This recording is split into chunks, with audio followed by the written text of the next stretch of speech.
Yo, yo, yo. Friday, stream 199, and we're still doing activity texture today. But I think the progress for this activity texture has been great.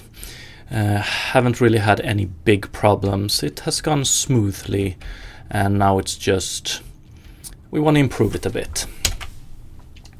Not improve it in a optimize kind of way. We want to improve it, or we want to extend the data we send down to the GPU. So right now we pretty much send down timestamp and a binary value, or a on or off kind of value. So today I want to start by sending in these four, and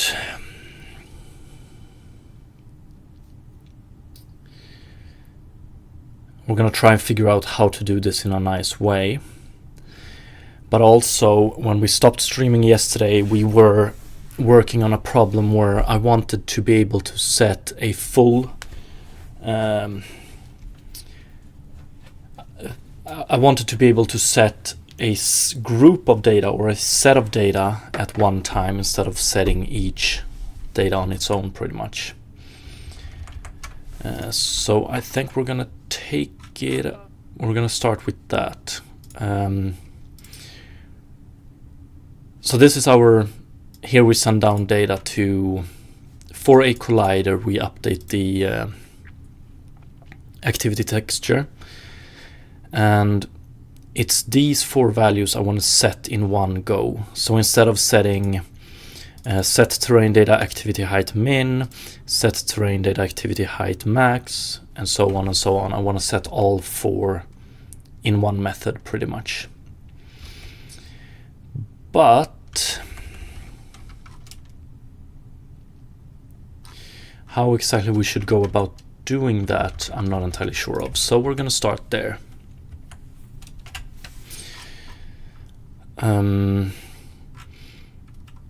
So we have this terrain data buffer, and then we actually have a subclass terrain data buffer which is generic. T has to implement indexable. It's just so we can use indexers on it, and also new.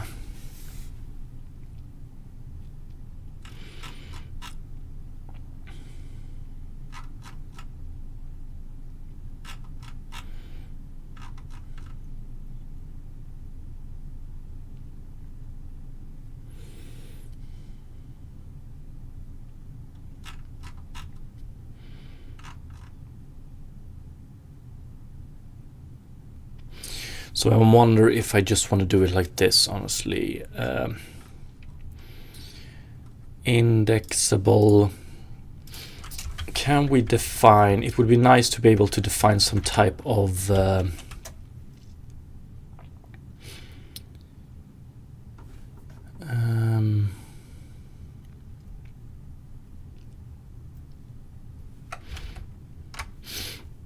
constructor. Could we use that?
what I would like to have is, first of all, let's see, define constructor in interface C#. You can't, okay. Static interfaces.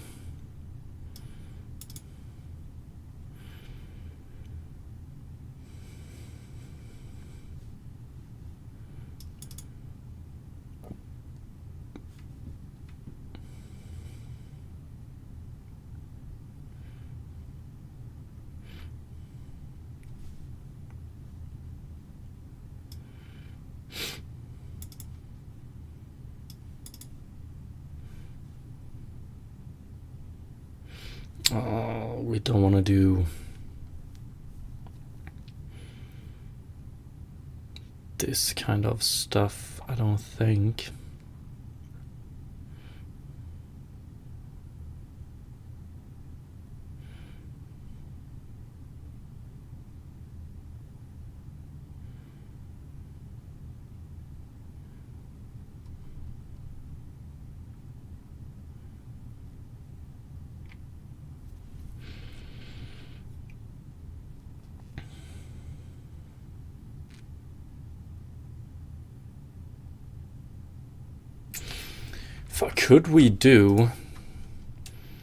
Could you actually do this? I don't know about this, but let's see.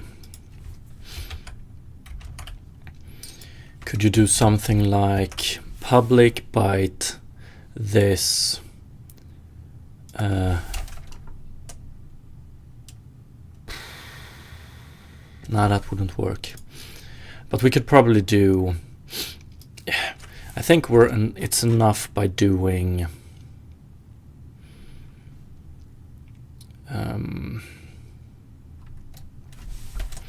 public void set values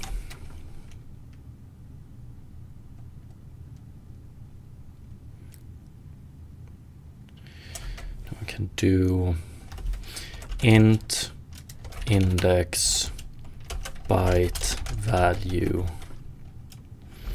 do it as an array, values or value index value pair,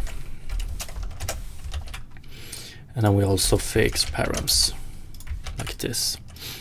Have something like this.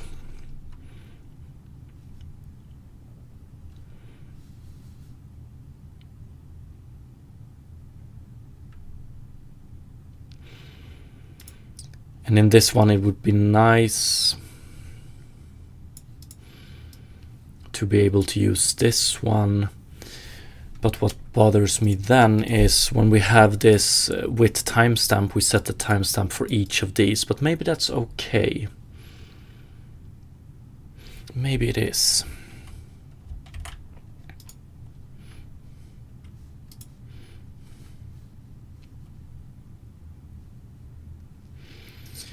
This, however, is a little bit too specific to having the index identifier.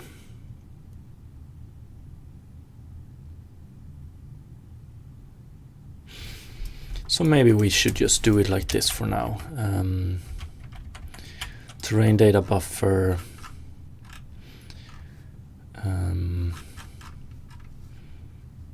Set value.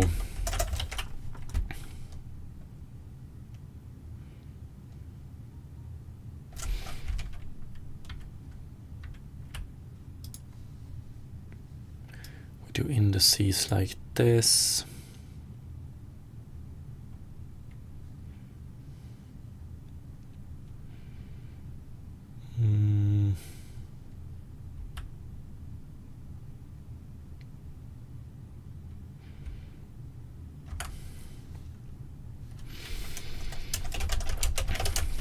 Set values params int index, or actually let's do int x, int y, flight value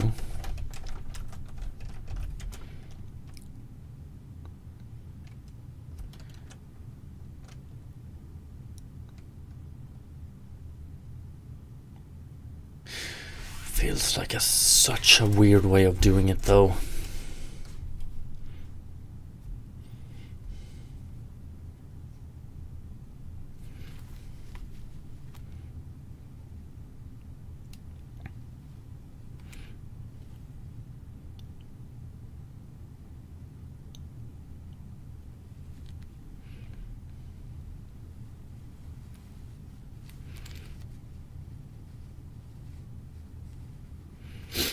Or you could also do,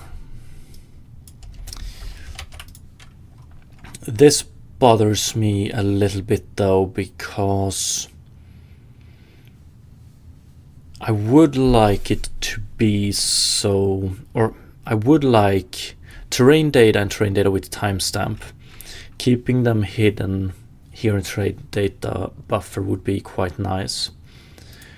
So like when we're gonna set, when we're gonna create a new set like this,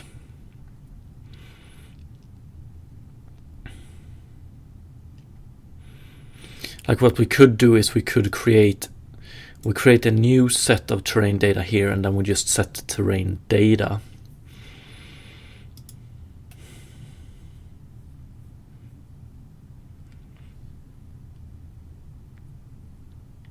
Probably the best option.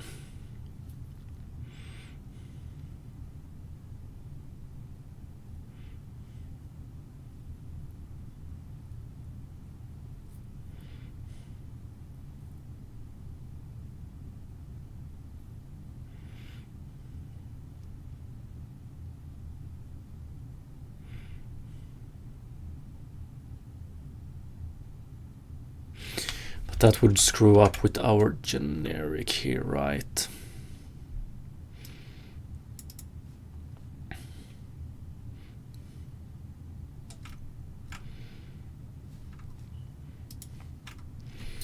So I'm talking about having something like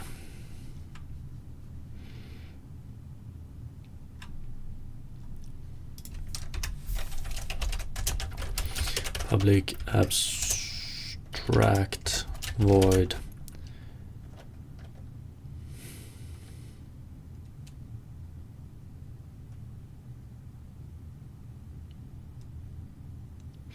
yeah, it would screw up with this one.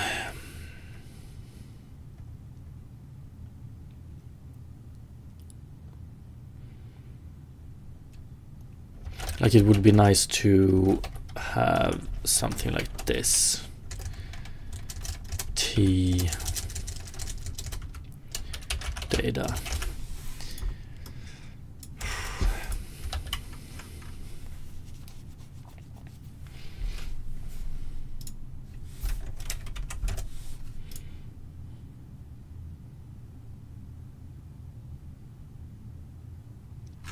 Yeah, but maybe we should just do it like this for now.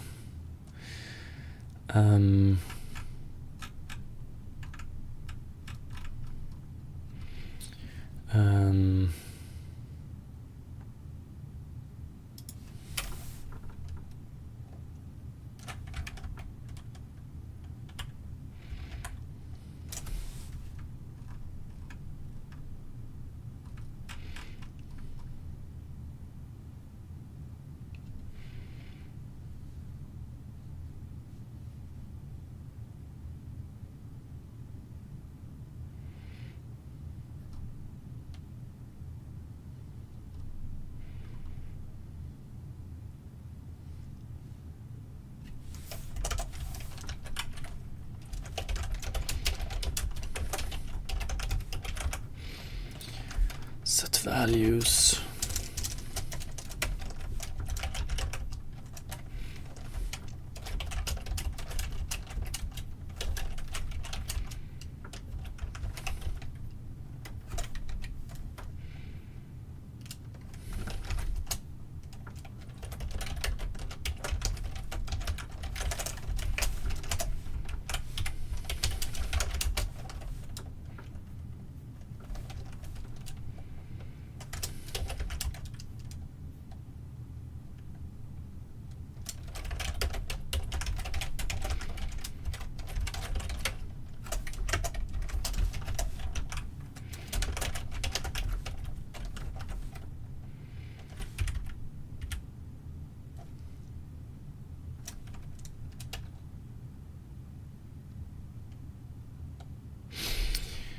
Yeah, we need a value index as well.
I'm thinking that we could probably make this a little bit prettier if we eventually choose to go with a solution like this one, which I'm growing more and more fond of. It's way more structured than a simple enum definition of different types.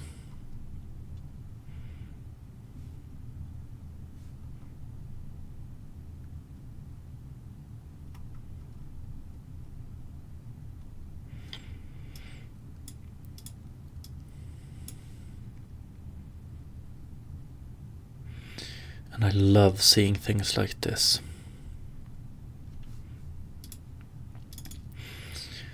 Terrain data, activity, min height.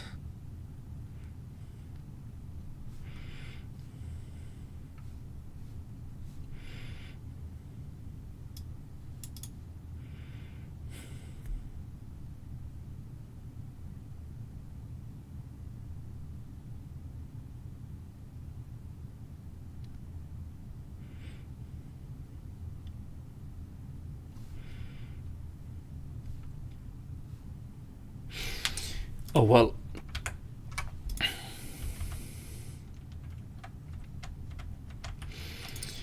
Terrain patch.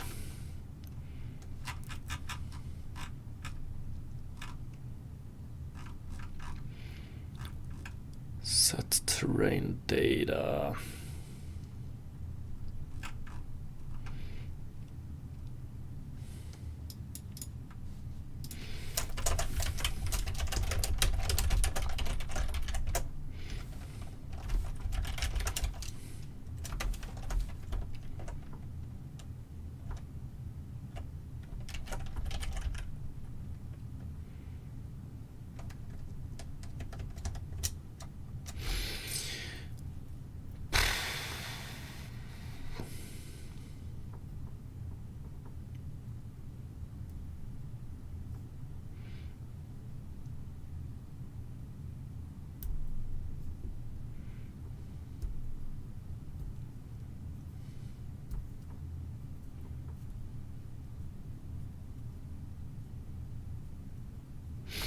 You know what?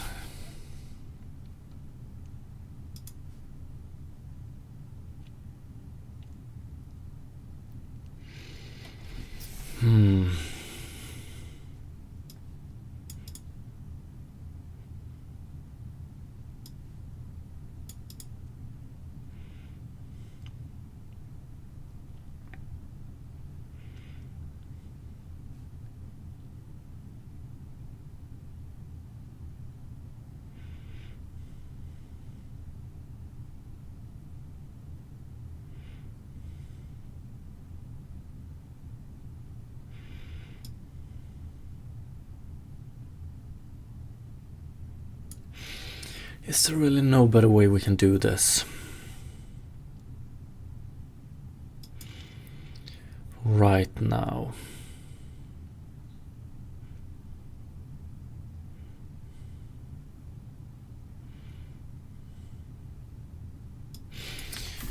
Okay, let's do it like this. Oops.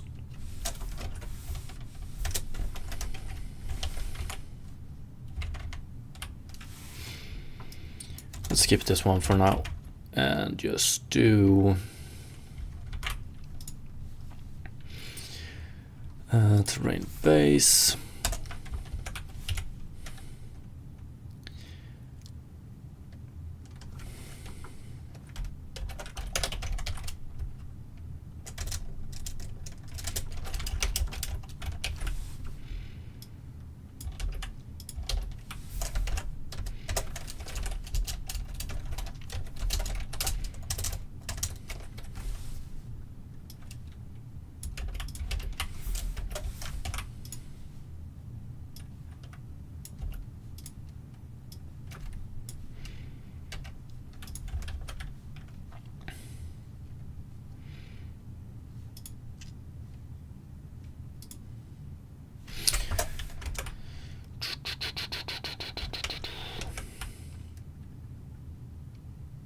Yeah, fuck it, let's do it like this.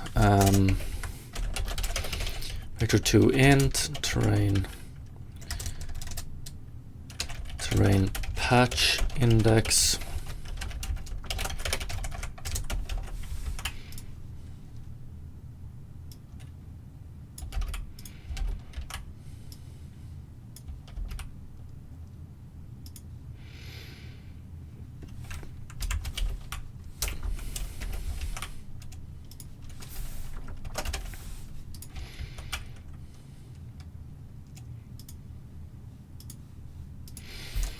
And vector2 int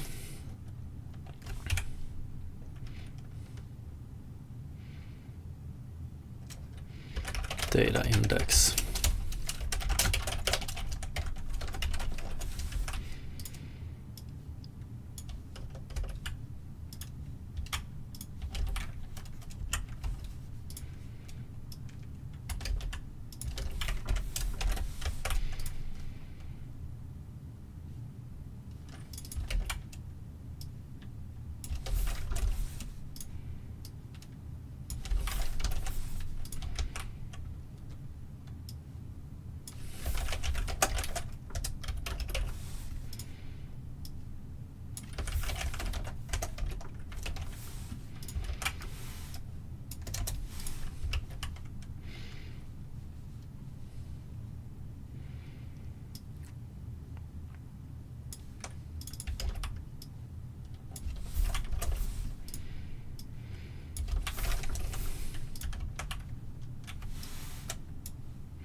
Yeah, what sucks, we're gonna have 4 of these calls. We're gonna do some varying calculations. Yeah, maybe it's fine. But we need to calculate these, and I wonder if we want to do it. Let's draw some stuff.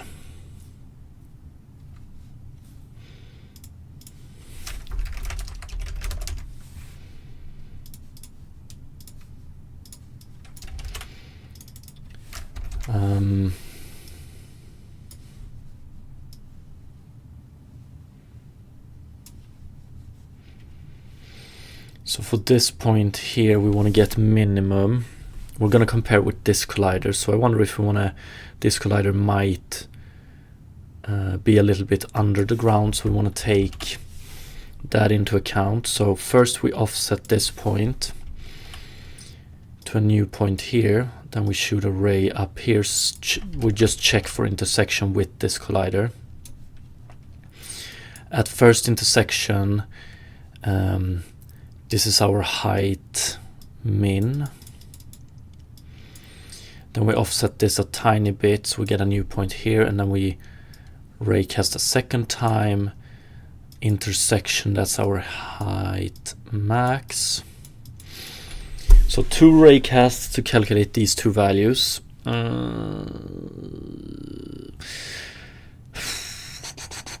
Maybe.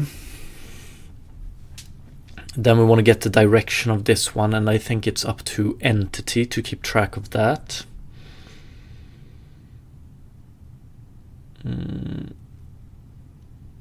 Because we want one direction for this full one. So we're gonna have to keep track of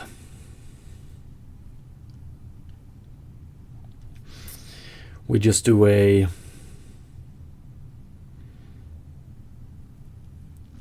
keep track of the previous position at all times. It depends on if they have rigid bodies. We can probably take the velocity and send, oh yes, which they should all have. Yeah, maybe that's a better option, definitely.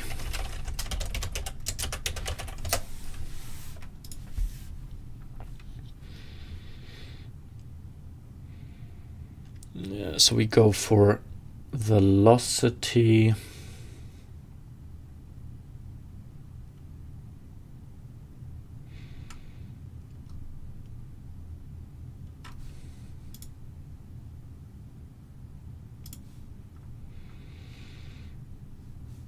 Velocity. What is the difference between Unity 6 and the one I'm doing? Linear velocity.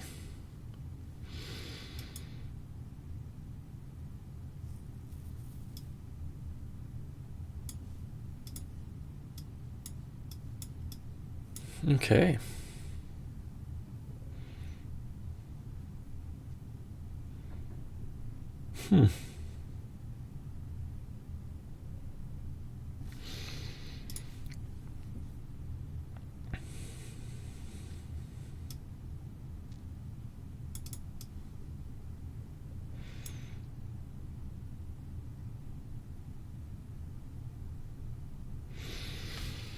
We can probably use velocity now, but we're gonna have to decide how we want to. We're gonna need to package this into the correct data.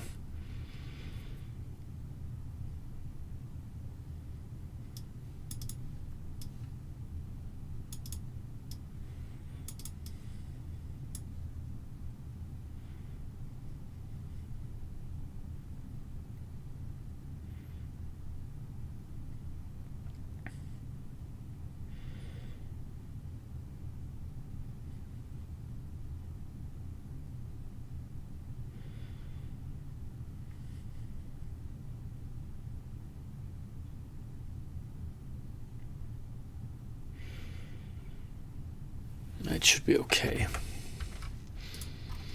So update activity, we want to send in velocity here as well.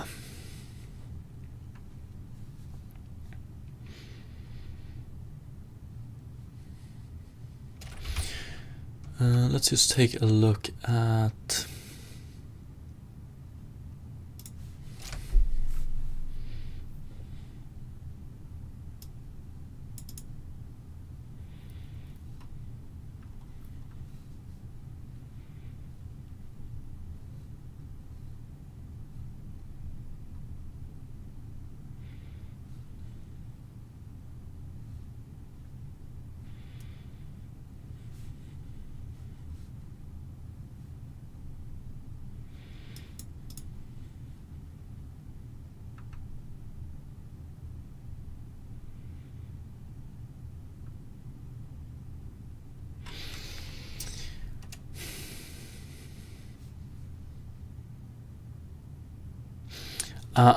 that's not how we want to do. We want to do it. We don't do it like this. Instead, we do one raycast that starts from 0. We check from downwards, and then we do one raycast that starts with max height, and we cast downwards. Yeah, much better. That's the only thing we care about: max and min. So it's probably gonna be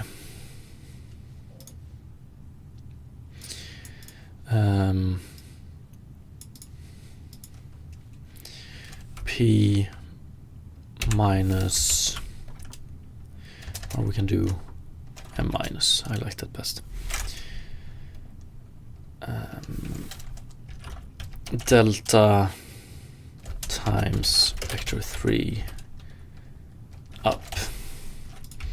Offset it with delta in the y direction. If we get a hit, we update height min. And then we do ray is equal to new ray. The P here, we want P to be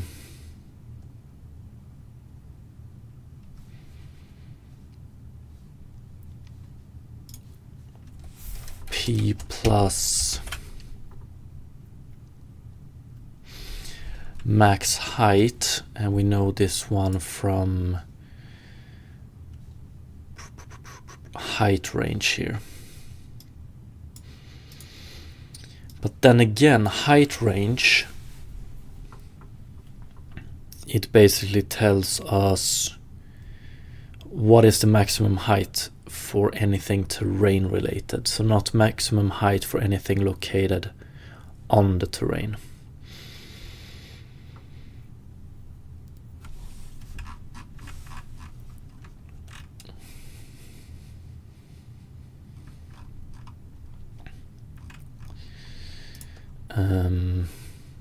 So that's something we're gonna have to do in the future.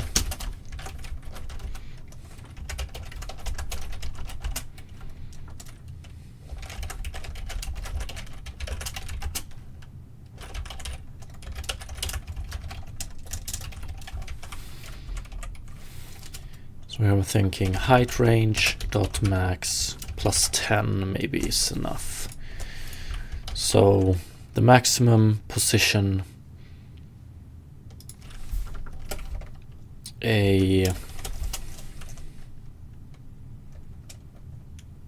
so the maximum position, the maximum height the terrain can have plus 10 meters.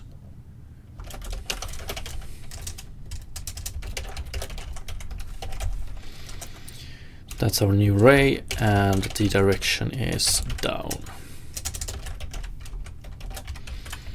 And then we do if collider raycast ray out hit delta. Yeah, we don't care about max distance here, or we do, but we want to define it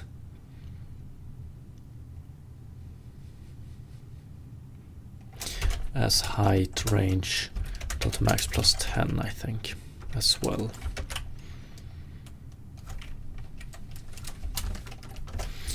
If we get a hit here, we do terrain patches.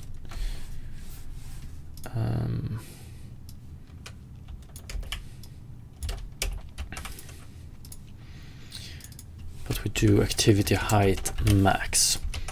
Next question, this value, because when we get a value here, it's float. We want to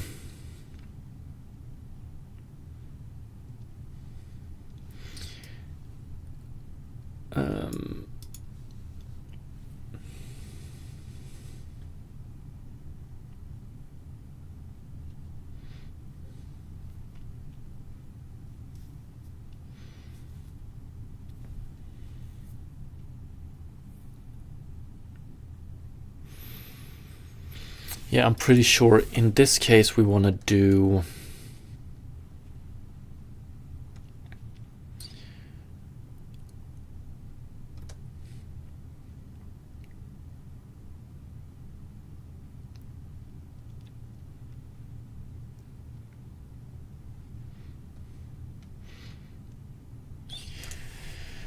so we get a value in world space here, basically. We want to transform it into a byte representation.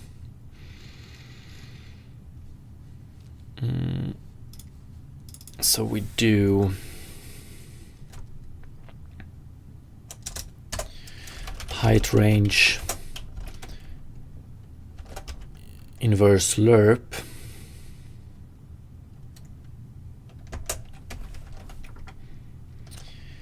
hit dot point dot y.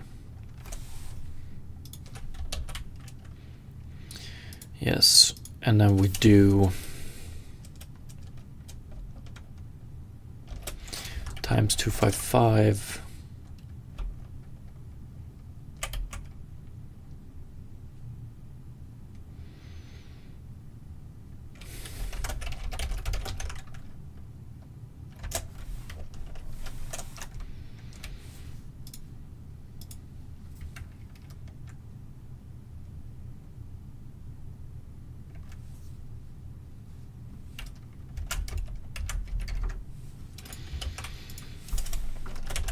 byte. Not the prettiest, but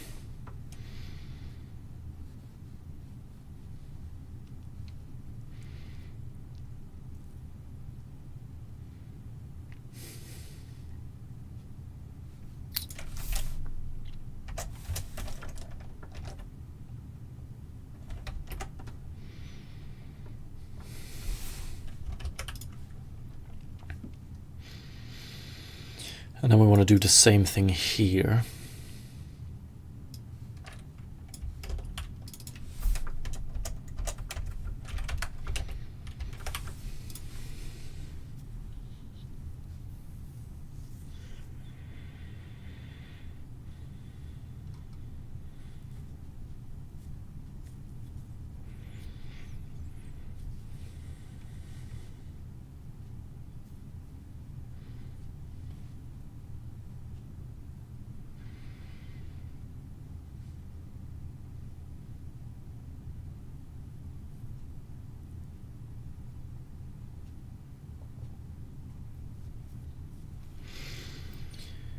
Two raycasts per.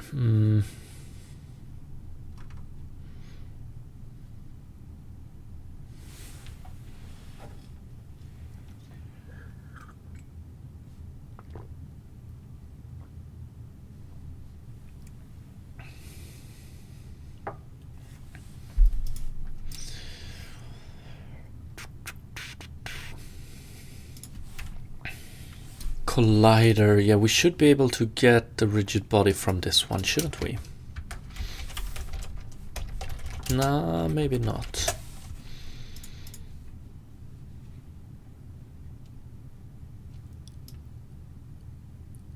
Yeah, attached rigid body. Returns null if the collider is attached to no rigid body. We're gonna assume that all of them are.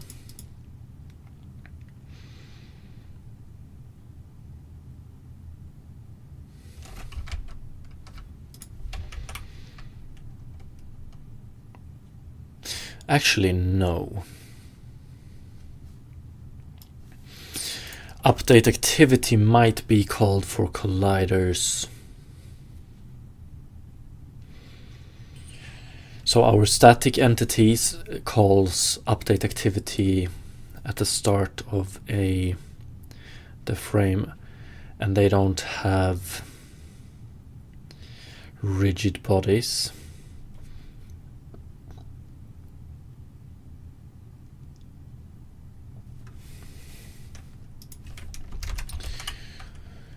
So if collider attached rigid body is not equal to null, this is when we want to update the velocity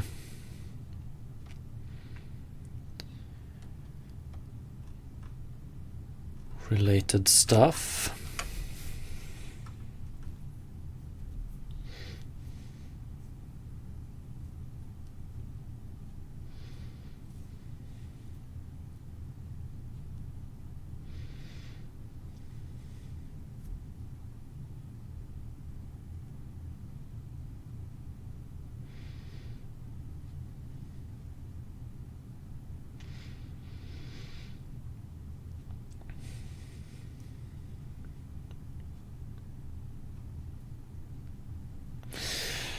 And we wanna compress a vector 3 into 2 bytes.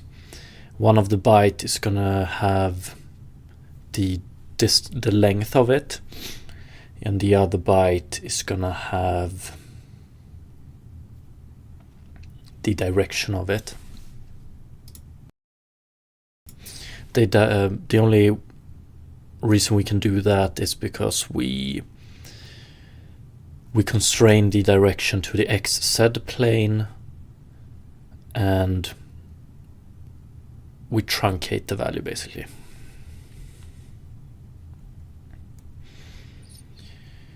So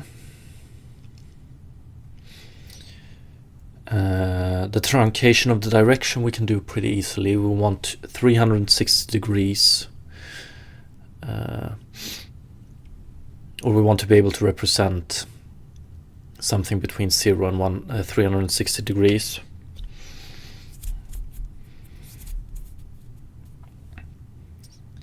We can start with that one. I think that one is the easier of them, because for the length or speed or strength or whatever we want to call it, we're gonna have to use some. We're gonna have to introduce some other variables.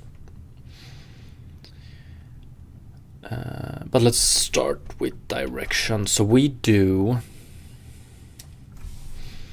this again, but we do activity direction.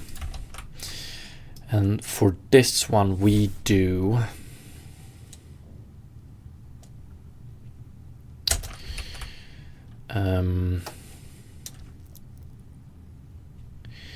we can start by vector 3 signed angle.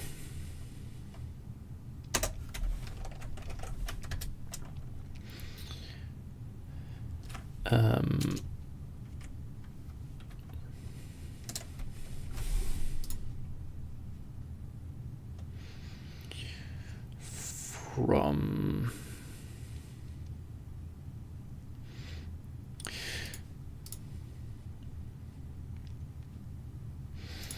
so we should be able to do from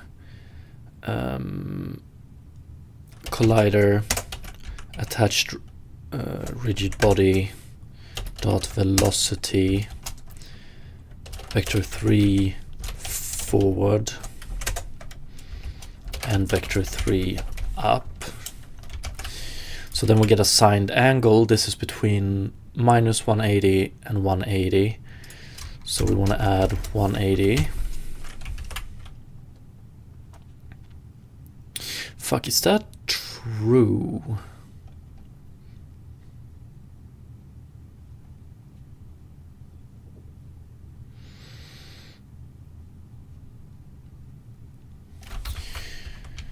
We do signed angle. This one is 90. This one is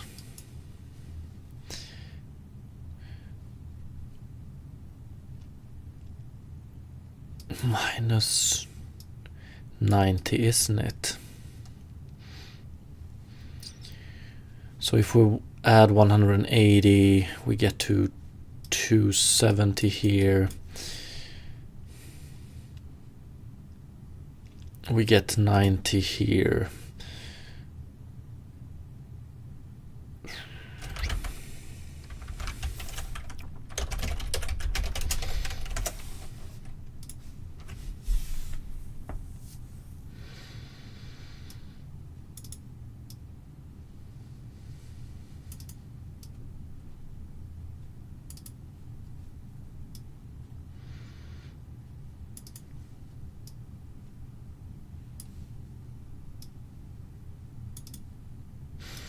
Mm-hmm.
Yo, what's up, Cooler SK?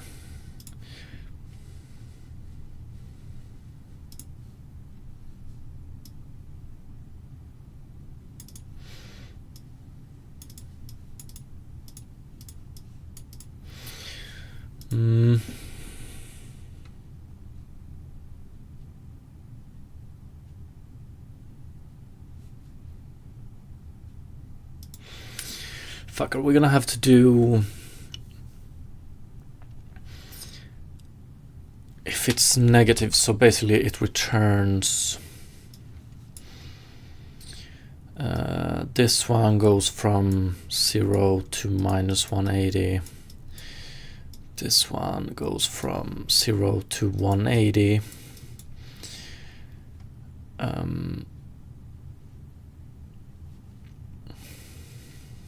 But I would like it to continue here, so this one, I would like this one to be, what is it, 190 maybe.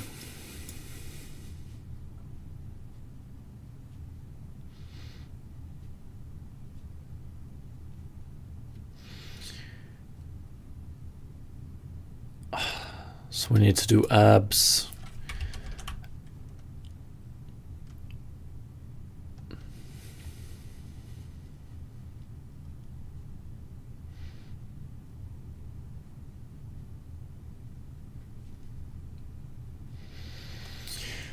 We need an if and else.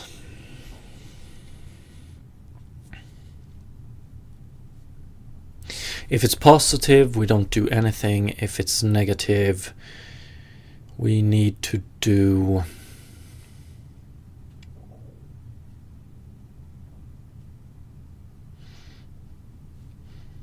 So at this point, this one would be 170, minus 170. So then we need to do 180 plus abs. I don't like this. Good morning, Harukanan. You could just do 360 result of that. 360 minus... Yeah, then we would get rotation...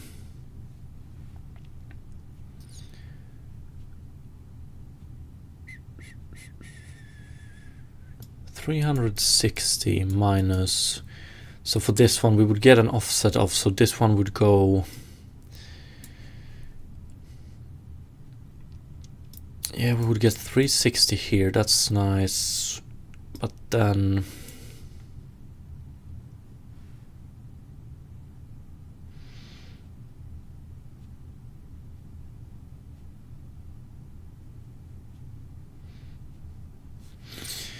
I want it to move clockwise as well.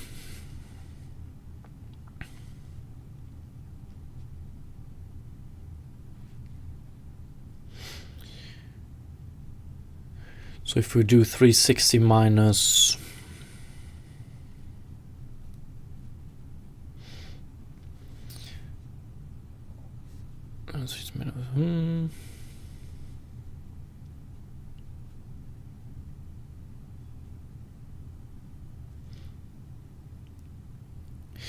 I'm gonna blame Friday for this, but are you sure we get the correct values then?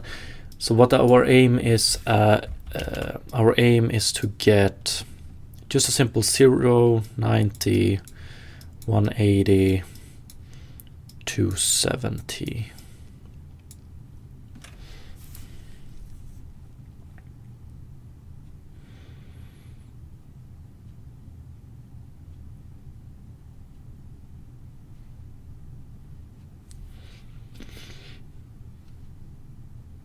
Yeah, 360 minus, okay, 360 minus the abs of this one. So for this half we would get, but we want to do a plus, we're doing signed angle, so 360 plus minus 180, we get 180. 360 plus minus 90, we get 270. Yes, so that's what we... So for now I'm with you. On the left side, so if the value is negative, we do 360 plus whatever it is. If it's positive, we don't do anything. Still, I'm okay with that solution. It's just that would love to be able to do it without So we can do this. Float angle is equal to this. And then we do angle is equal to if angle bigger than 0, we return angle. Otherwise, we return 360 plus angle, right?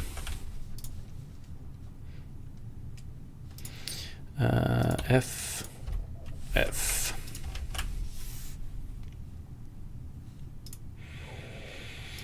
So then we have the angle, and then we want to constrain it to a byte value. So we're going to have to do byte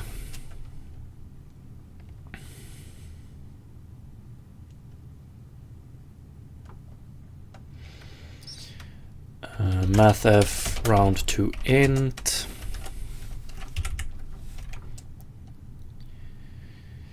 And what we want to round to int is, so we have something between 0 and 360. So we do is an int angle divided by 255.0.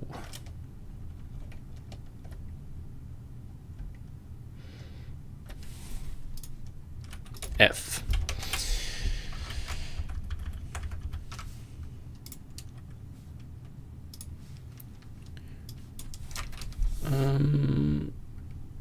So if we have an angle of 270,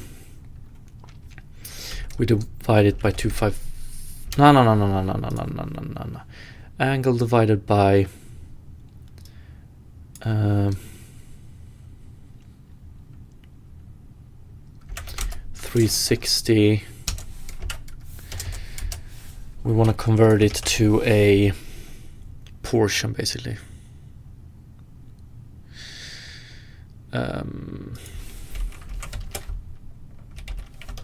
Times 250 F.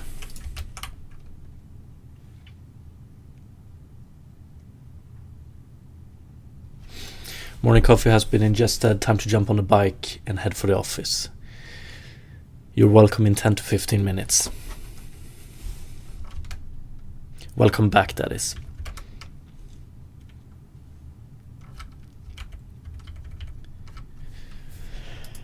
We want to do something like this, right? 360 is 1.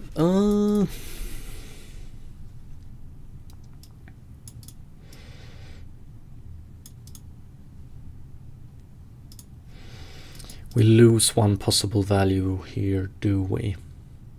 We should never get 360. We should get 0.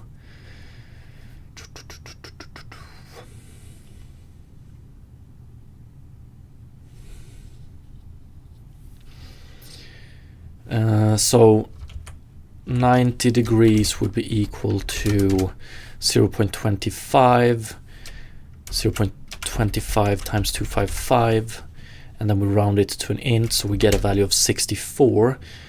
When we unpack this on the GPU, it looks like this. So when we unpack this on the GPU, we have a value of 64. We do 64 times 2 pi.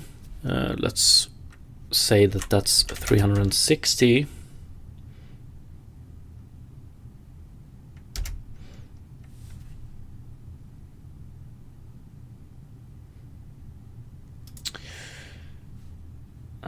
No, we want to do 64. Yeah, okay, that's good. We need to divide this one with 255 first, and then we multiply it by 360, and we get 90 with some error. So yeah, we're always going to have some error, but that's okay. So when we unpack this one, we want to divide it by 255, and then multiply with 2 pi.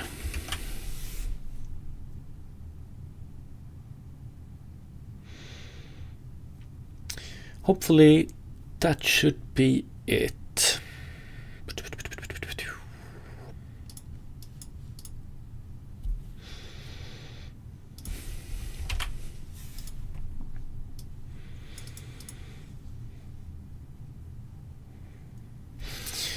And then we have the second thing, and that's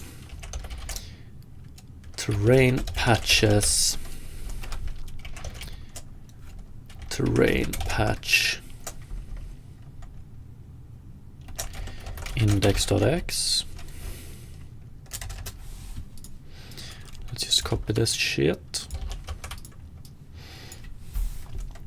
And basically what we want to pack here is collider attached rigid body velocity dot magnitude. So this gives us a float value in world space. We need to pack this into a byte, so we need a lower bound and an upper bound. So this is pretty much, so here we have a decision to make. We have to decide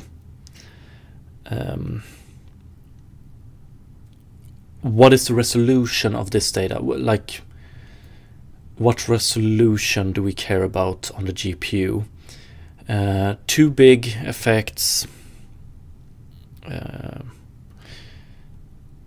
like we don't care that much about being able to visualize too big of changes here. So like if we have something moving 100 meters per second and one thing that moves 200 meters per second, we don't really care about differentiating those. We can probably use the same max value for those two. So we have to decide where do we draw this line, and I'm thinking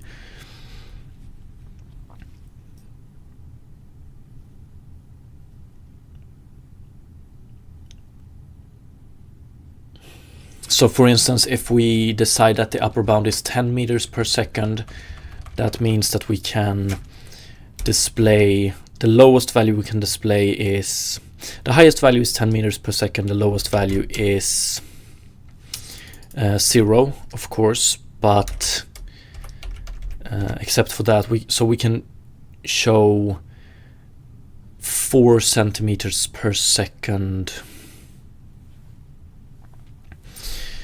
That's probably okay.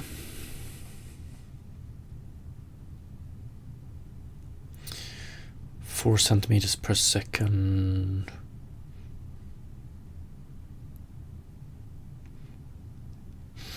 Right. So what we could do here is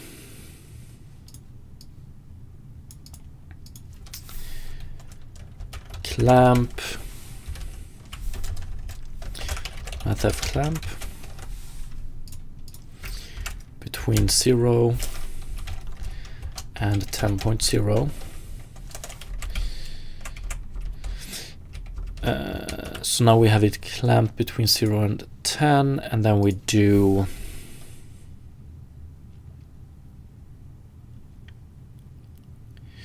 but clamp, we might as well do inverse lerp AB value between 0.0 and 10.0 F, of course. So this means that we have a value here between 0 and 1. And what we do then is we do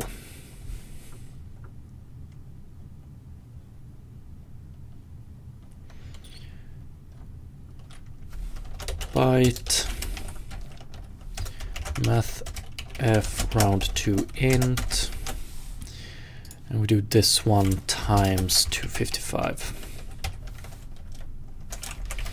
I reckon.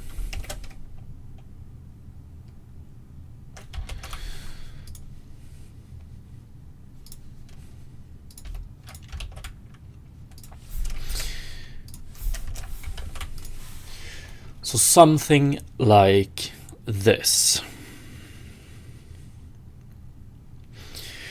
It's a lot of calculations per terrain point per collider, but we're just going to do it for visible and within range. So it might be okay eventually. These two, okay, so if we're very close to the camera and we're in view, then we do all 4. If we're not in view, we only do these 2. And if we're also far away, we simplify these 2 into 1 calculation, I think. And then of course, if we're not in view, then we're not going to send this information or none of this information to the GPU just yet. But yes, something like this, I think. I just want to add a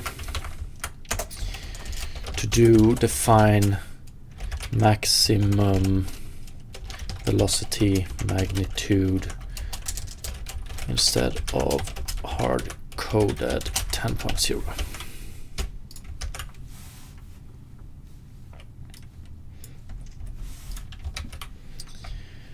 And here we have activity height min, activity height max, activity direction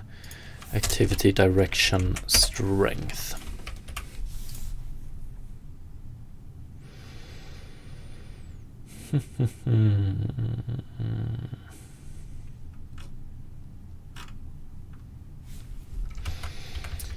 Any compiler errors?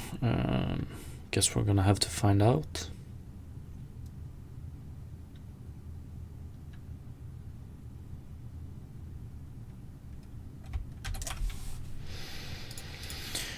No. Okay. And then I want to visualize this.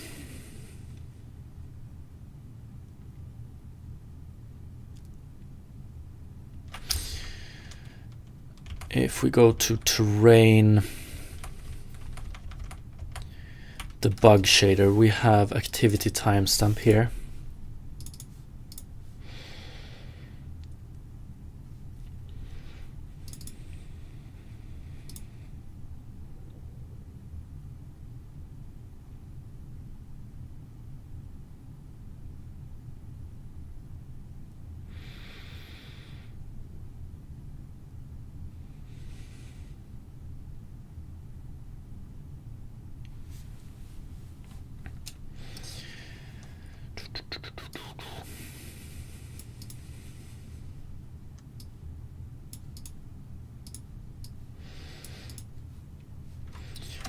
Yeah, to make the easiest way, so to do this, we're gonna do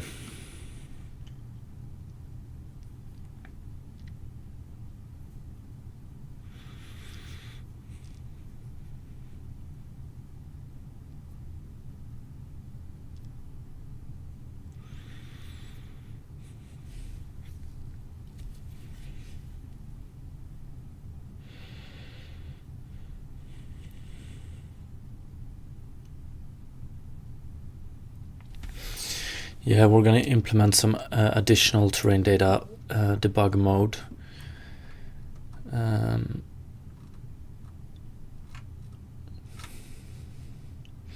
Because I want to be able to visualize min height, max height, direction, and velocity separately.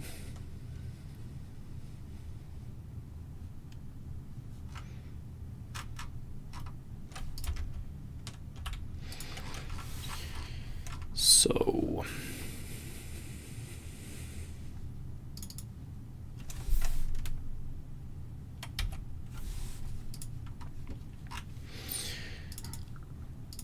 debug terrain mode.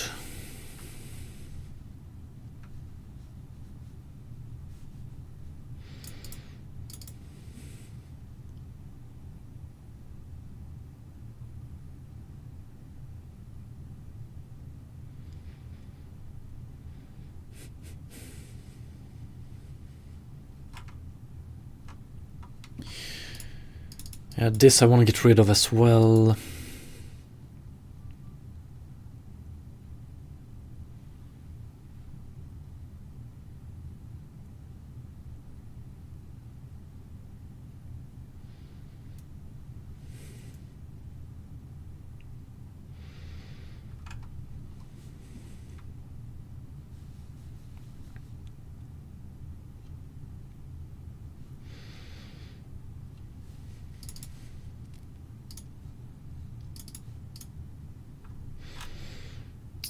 eventually.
Activity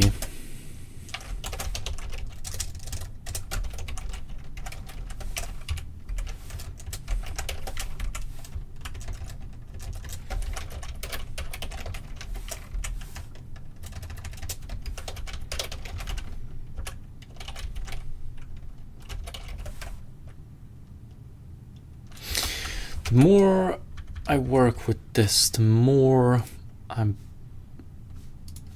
want to implement this one. It would be so much nicer if we had this.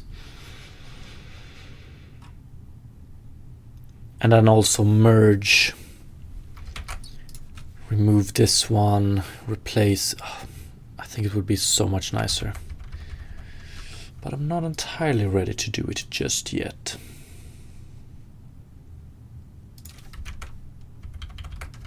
But maybe we'll do it today.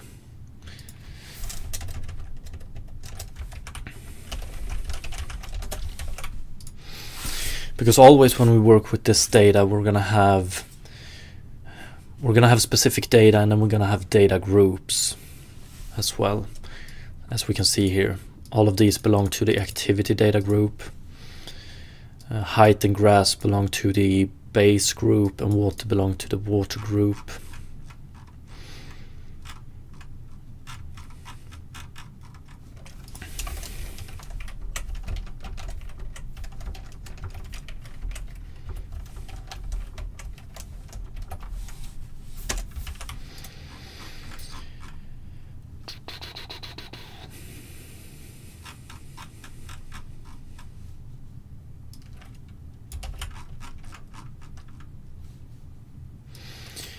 We can do it like this, right?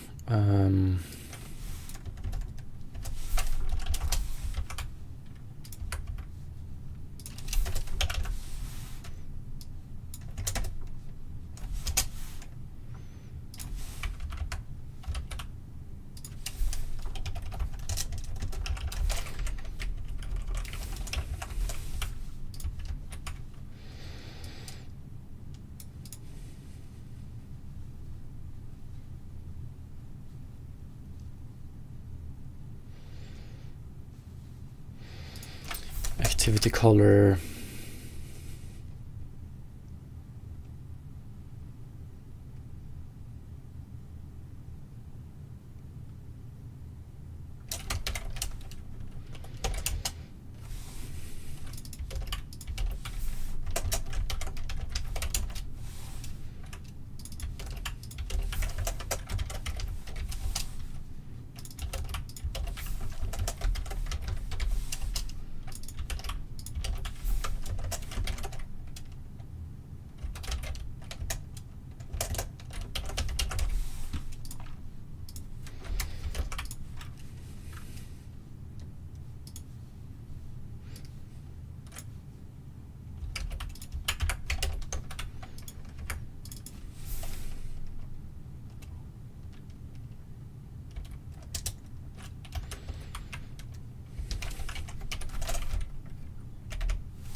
Yeah, we're gonna do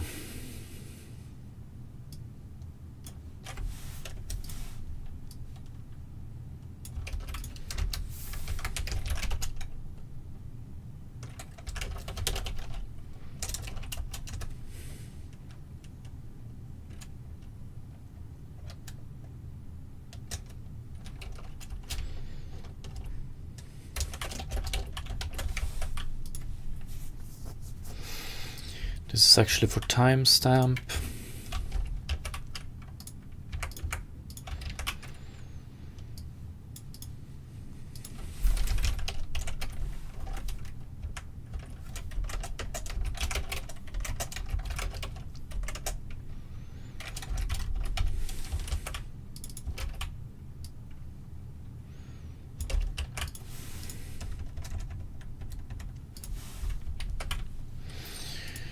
So for strength, I want to do float for activity color.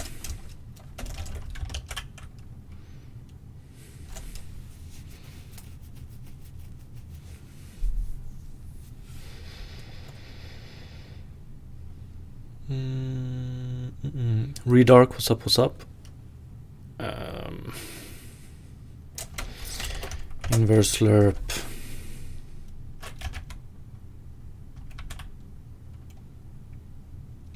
Height boundary float 2. We already have it as a float. Fuck.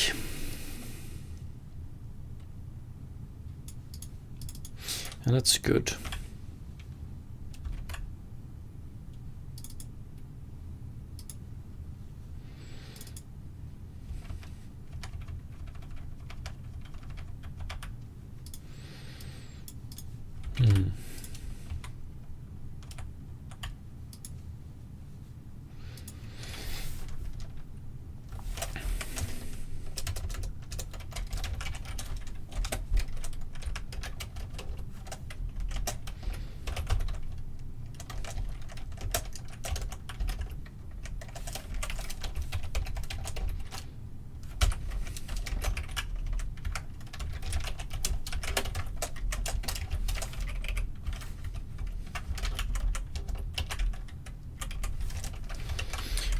Y. Nothing much, just want to lurk or something. You're welcome to lurk here. What shader are you writing? We're currently doing setting up some terrain data for our game. Activity texture, I call it. It's pretty much, we're just sending down data from the CPU about which objects or objects properties, or which objects and how they occupy points in the terrain, basically. And now I'm just writing a debug shader to visualize this data to see if we send it down in the correct way and unpack it in the correct way. Pretty much. Activity color.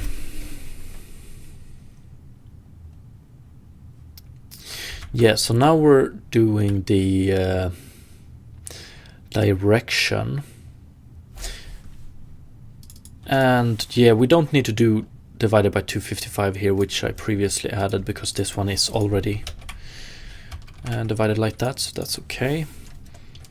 So here we pretty much just want to do float for activity data direction.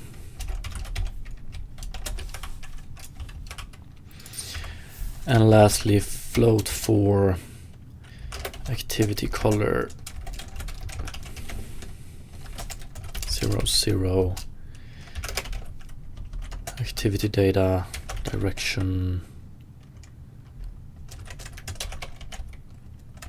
Fuck did I call it?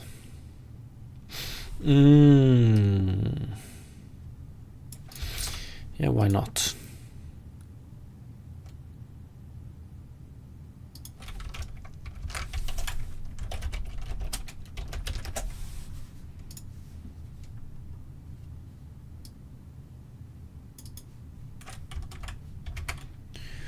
Oops. There we have it.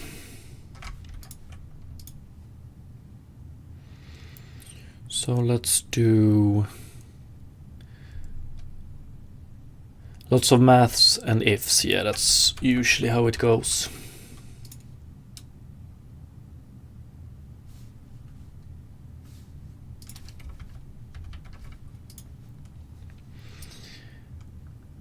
So activity data S. No. So when we do direction here, we probably want to normalize it.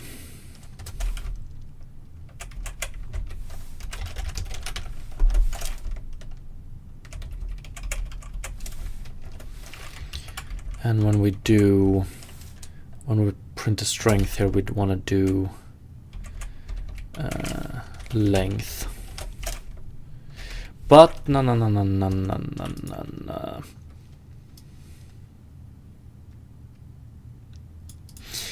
Actually,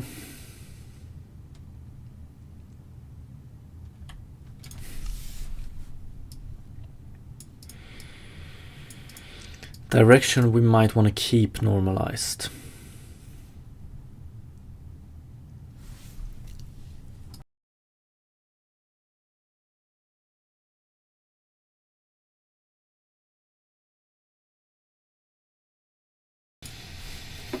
There's not really no reason to multiply it here because we're probably most likely going to use it normalized in most cases. So direction, strength.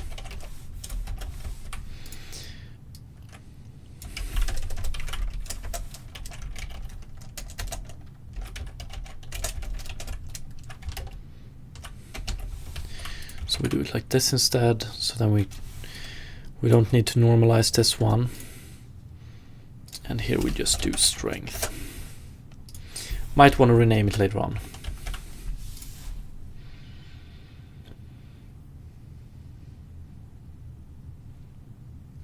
Redarc, are you writing a utility function or something?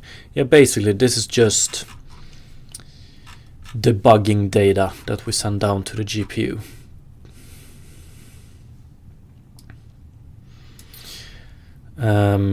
Because I want to be able to visualize it. We're going to get to the visualization soon. Yeah, we do it like this.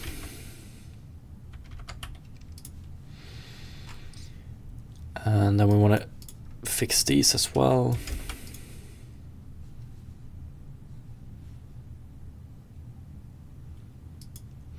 Yeah, we're hopefully going to see some colorful terrain soon.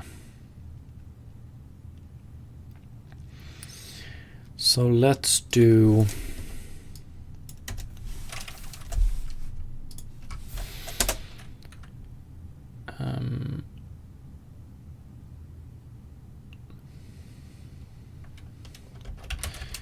actually case debug terrain mode dot activity height min.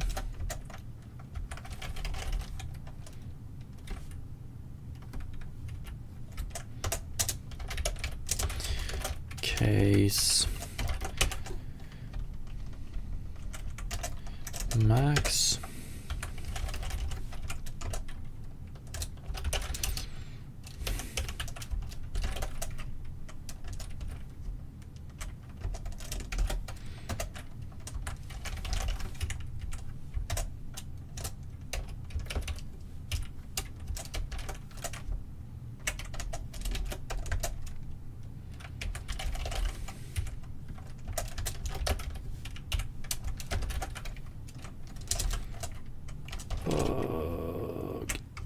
timestamp, yes.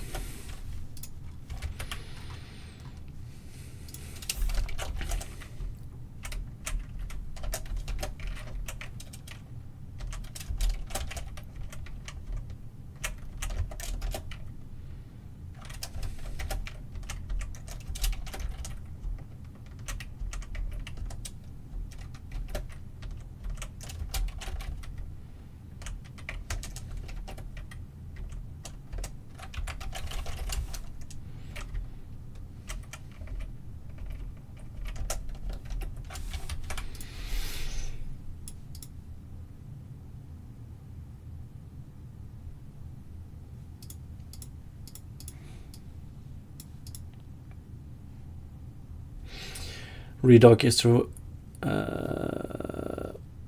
easier way to turn enum into specific string without switch statements. I don't know if you can define, so my enums are defined with integer type right now, I think. I don't know if you can define them by string, but that's only one string. Switch statements works. But we have been talking about moving, or I've been talking about moving away from a defining terrain data as enums and instead go with something like this, which is very cool, but I haven't pulled the trigger just yet. Maybe soon.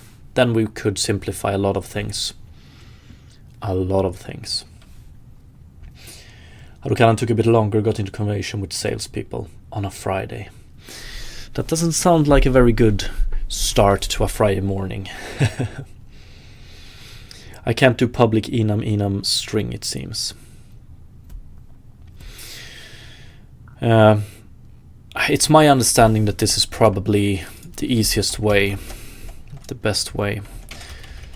Terrain data debug mode activity height min.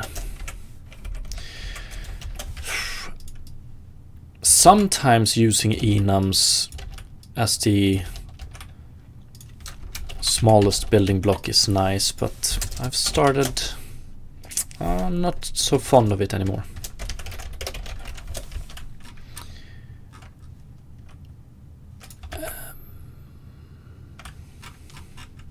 What did we have? Direction, strength. Direction, strength.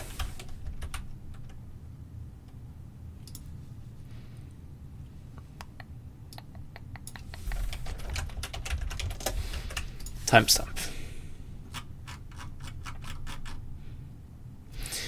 Okay, something like that, which means that this one should work now. We should set the correct. So we have one thing left we need to do.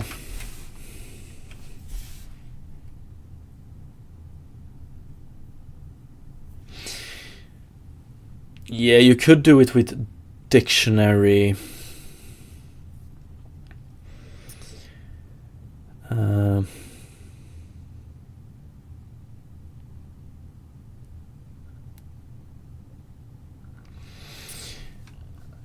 Yes, indeed.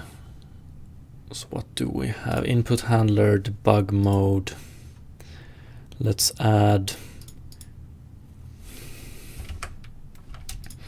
We need to add 5, 6, 7. All right, it's actually debug mode 1.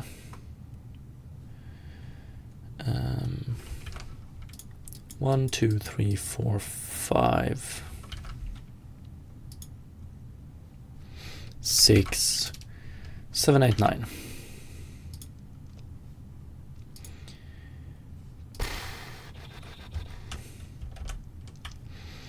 Debug mode 6. Can I rename it?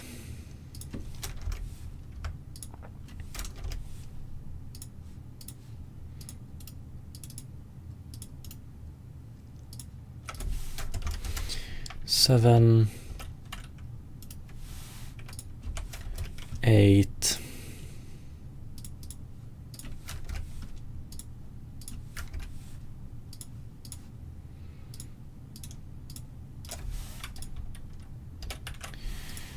and 9.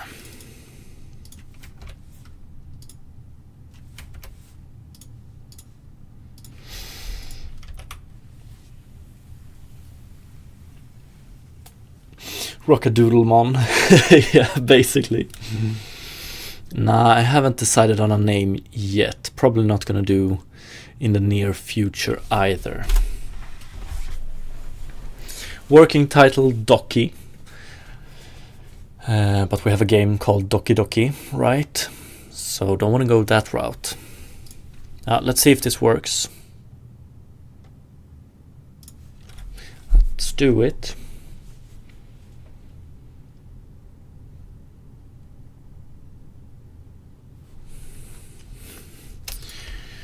So what do we get if we do Shift 5? And that's minimum height.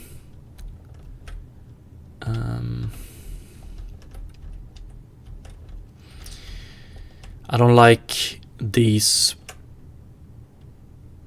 being, let's do 6. Maximum height, it looks to be all right. Yeah, we need to do one thing here. Okay.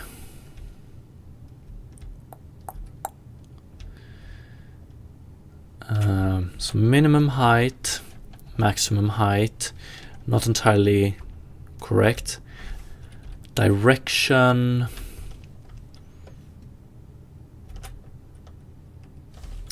Yeah, we're close to it, but I know we have some problems. Fuck yeah, we can probably run with this. And then strength as well. What is it? Shift 8, 7, 7.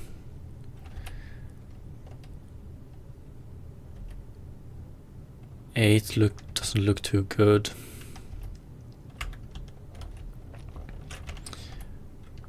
Direction. And 8 is strength. What the fuck do we have this one? We'll double check it soon. 4. Water. Okay, 5 minimum height. Yeah, I know why we're getting this. Maximum height.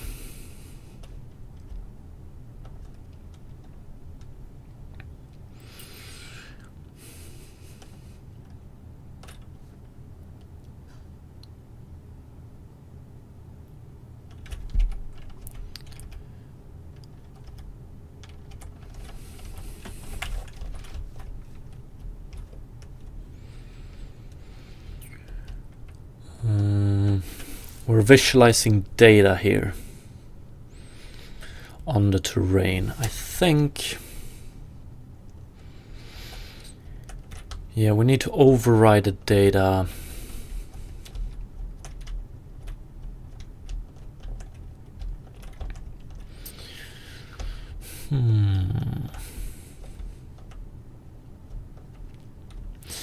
The player is currently manipulating the data in the terrain, so no height just yet. Although we can do that as well. I thought.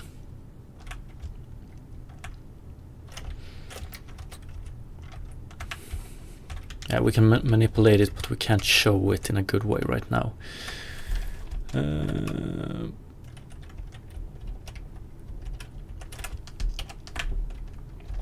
But okay.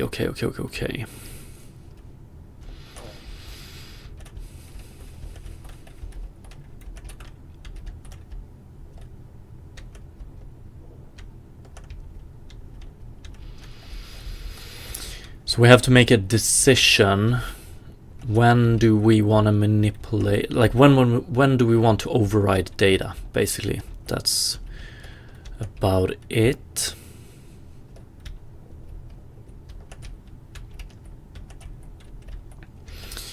If we're working with timestamps, we want to override data when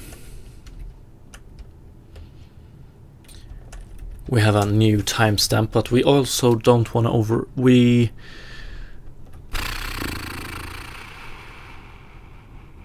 Okay, let's check this. First of all, I want to know why our grid height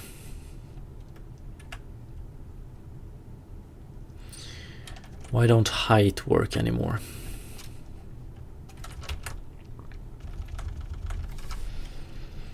Let's exit this one.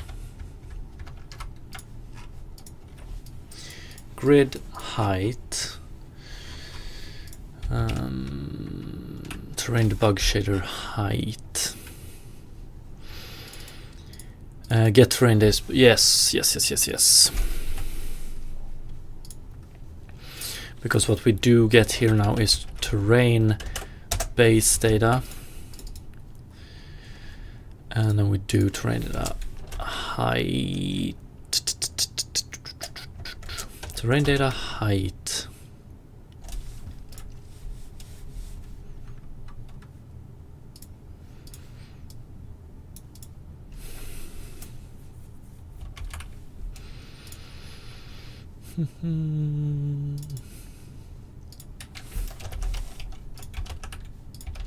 Should be able to do it like this, and terrain data foliage.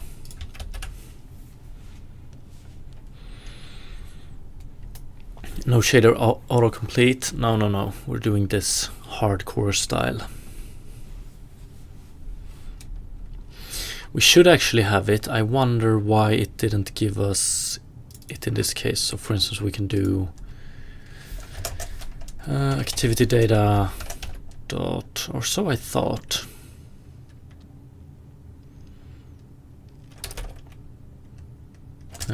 Whatever.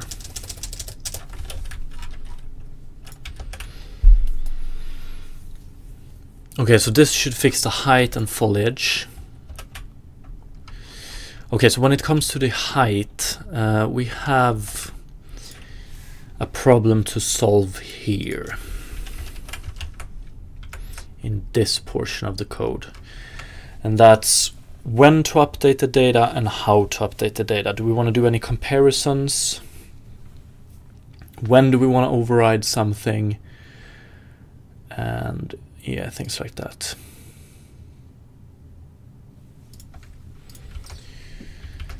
So,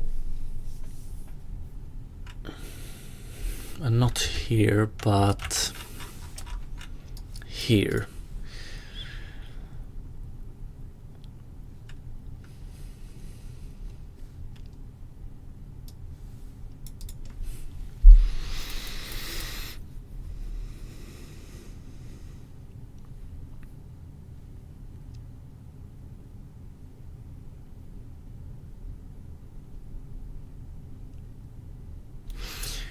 I would like to do, instead of having a single collider here, I would like to have like a compound collider. I would like to do ray casting with multiple colliders. That would be beautiful.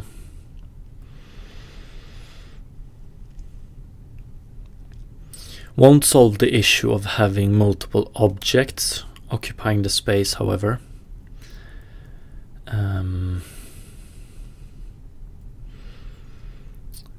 But would solve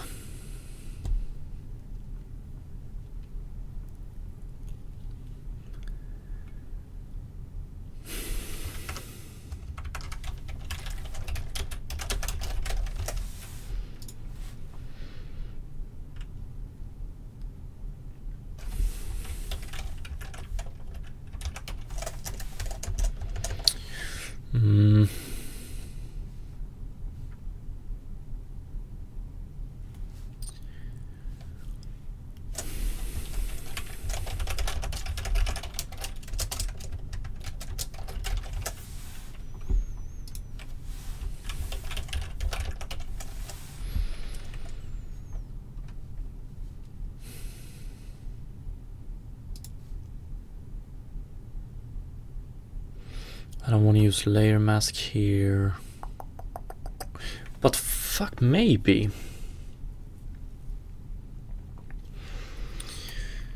And maybe that's something we would need to do eventually. Raycast.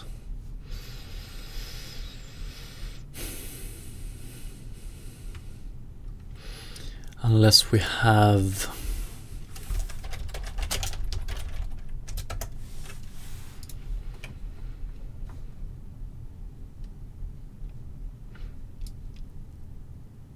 we could no, we couldn't do it by bounds.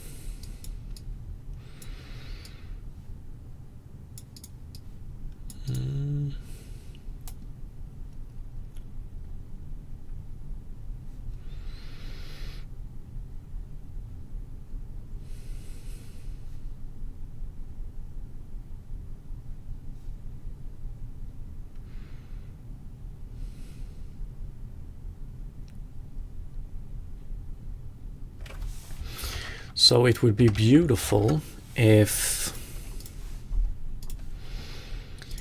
we could do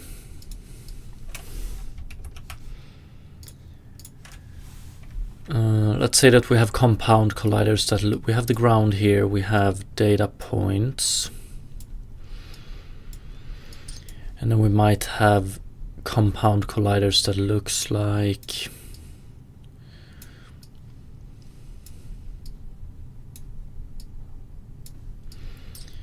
this. It would be beautiful if we could group these up, so we have like a compound collider, and then we do a raycast checking for collision with all of these colliders at once, because that means, like, currently what we do is we take this collider, send the raycast up, see if it hits that collider, or pretty much for each collider occupying a data point, we do raycast for each of those colliders, from downwards and upwards.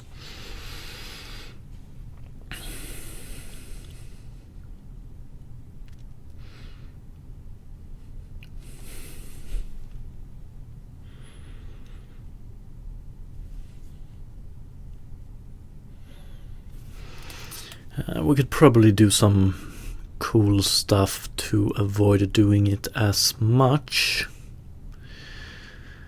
but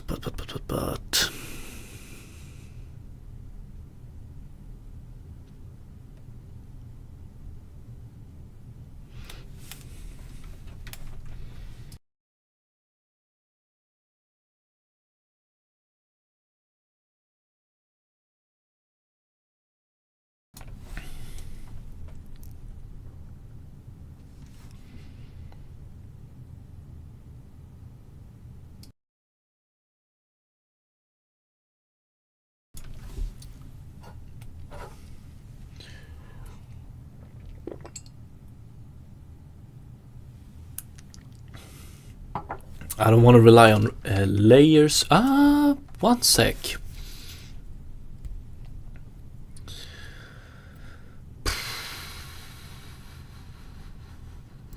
No, I don't think I want to do layers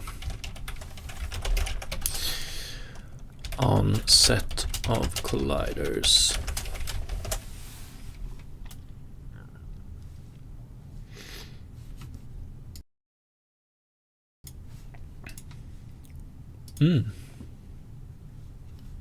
List of colliders would be nice. Yeah, fuck.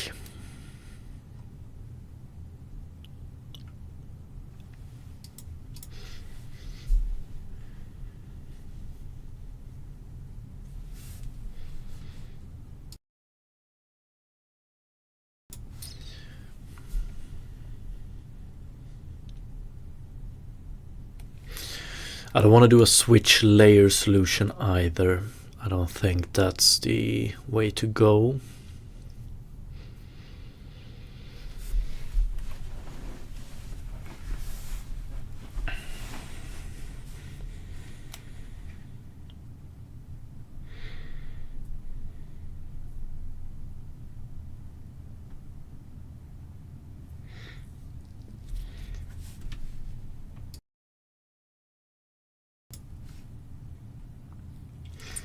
You could also send down the rigid body in question.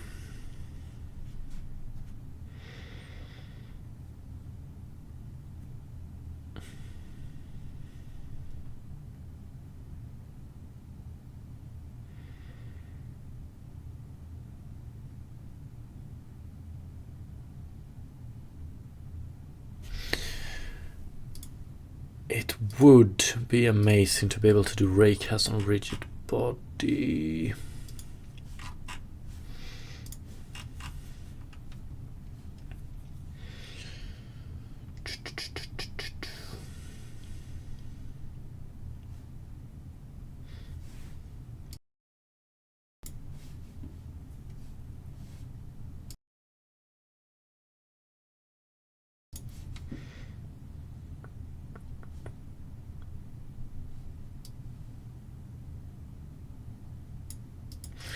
Sweep test.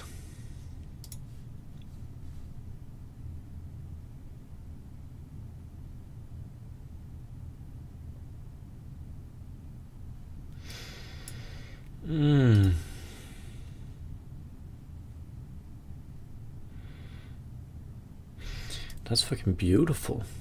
Sweep test it. Is that new for Unity 6? No.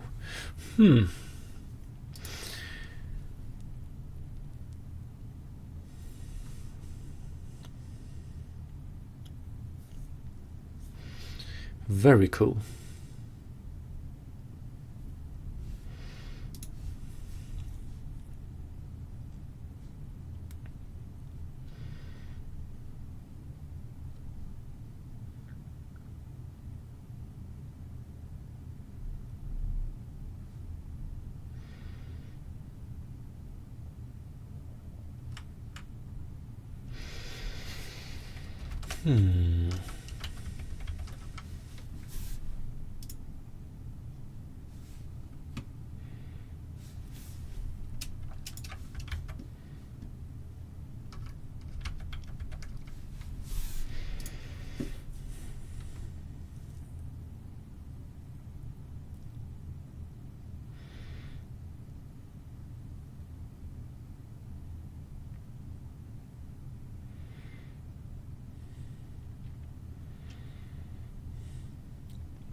It would be beautiful. So with the help of the bounds, we calculate which data points this object affects. Then for each data point, we just want to do raycast, raycast. That's about it. We don't care about per collider. Yeah, we don't care about per collider, but rather all the colliders as one.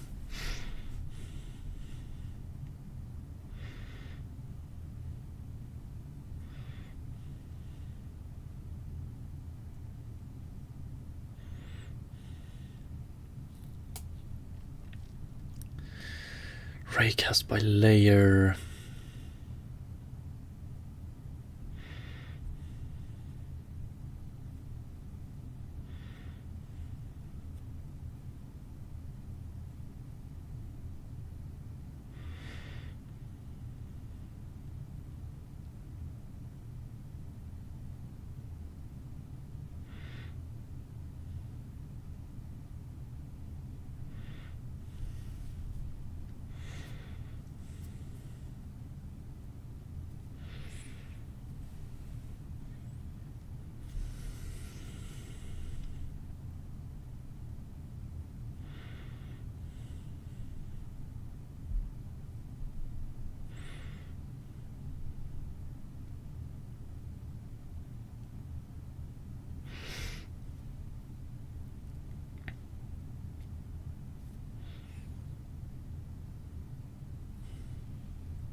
Character internal, it's a very specific layer right now.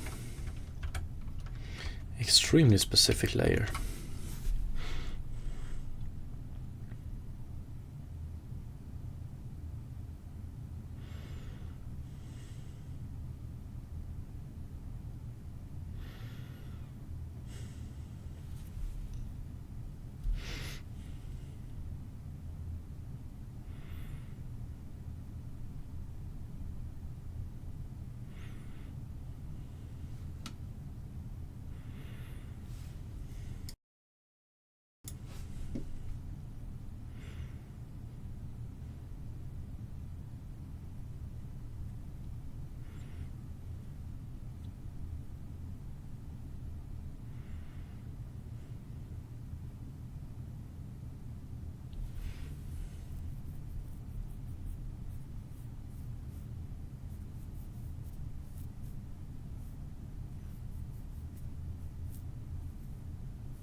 Can we solve it by sweep?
It's very simplified data we're after. So for a data point, we just want to find out minimum height and maximum height of it.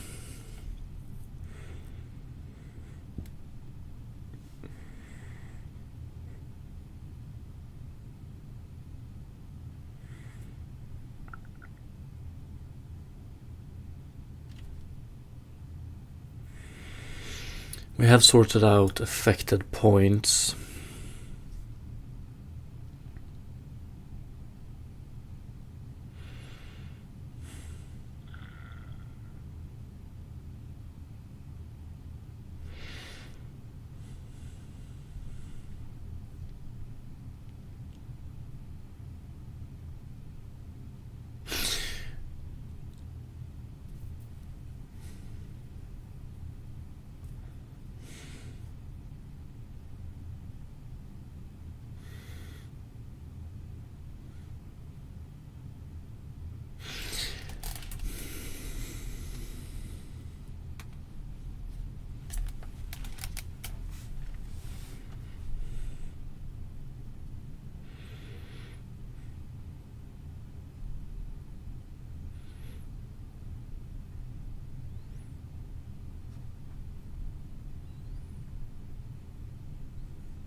I mean, we could do it the way we do, and we could check the timestamp. If the timestamp is the same, then we'll probably not have the same timestamp, however, frame timestamp maybe. If it's the same, we check if it's less than the value we already have. If so, replace it, but that doesn't take away from the fact that we do this in a pretty unoptimized way currently.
How costly is this?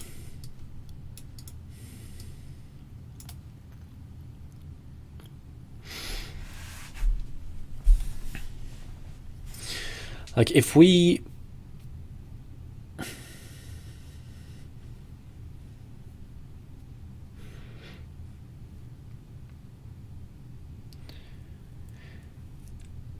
define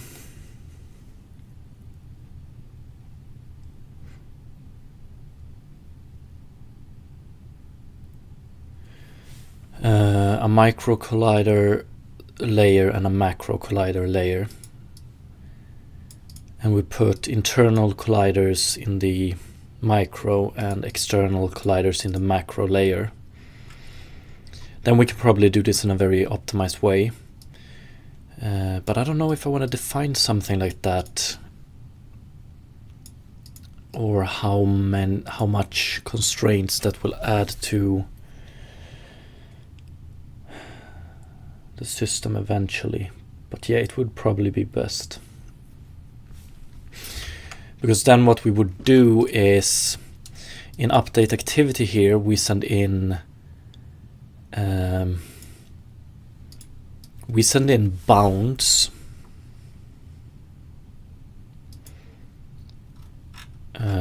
We calculate index subsets here.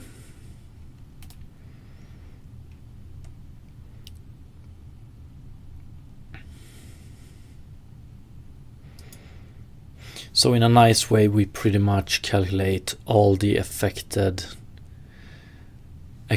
terrain points we have, and then in the end, just at the end of the frame, that's when we go through all of these and calculate these values. Do it in batch, which means that the performance is pretty much tied to how many different terrain point indices that change per frame, and not by the amount of colliders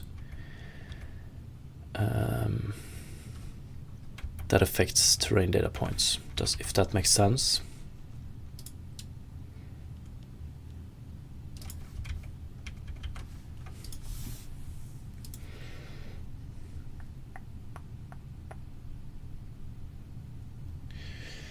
But layering.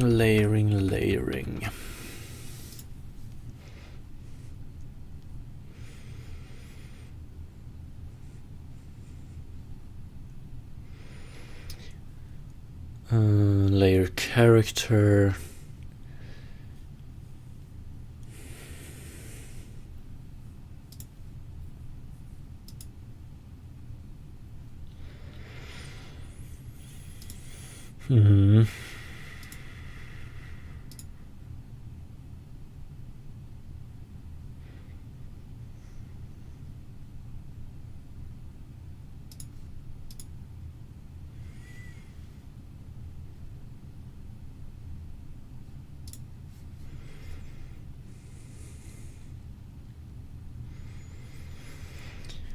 way too specific.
So it's pretty much, we don't use layering too much at the moment, and these are way too specific. But I wonder, UI empty water.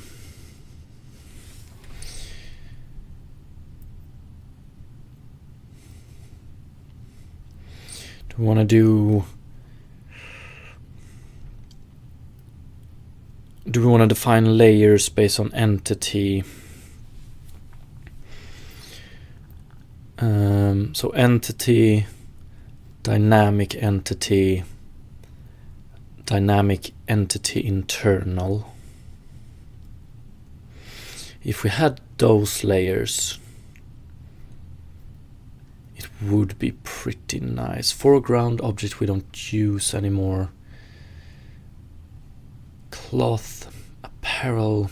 Yeah, this is weird. Do I use these?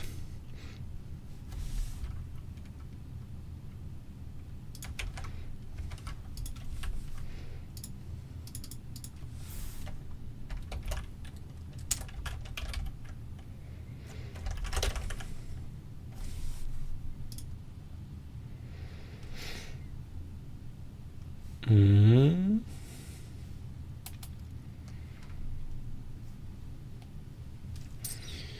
care too much about that one. Animate entity ground check mask. That is true, but we're probably... let's double check this one. Ground check mask.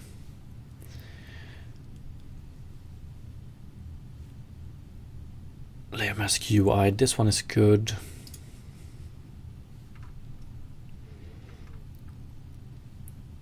The bug layer mask.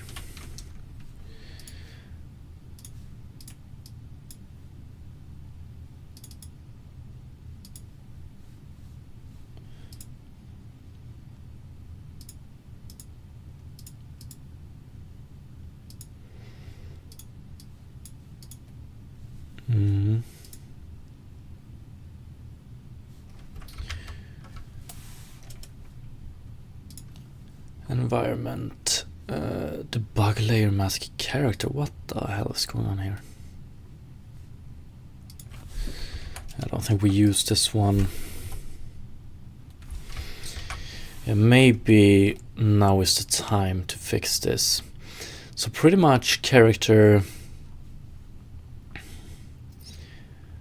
player movement. Don't we have...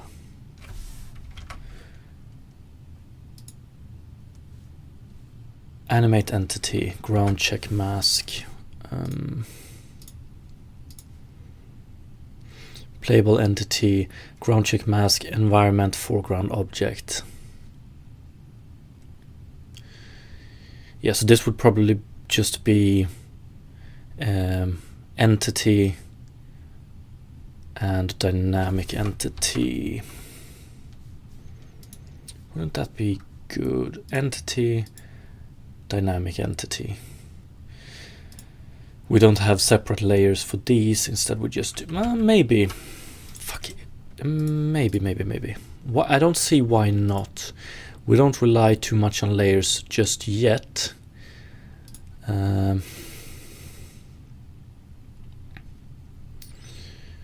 So maybe it's time to fix this.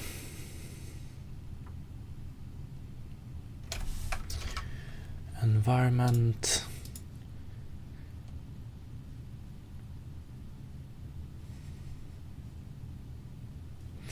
We want to go layer mask.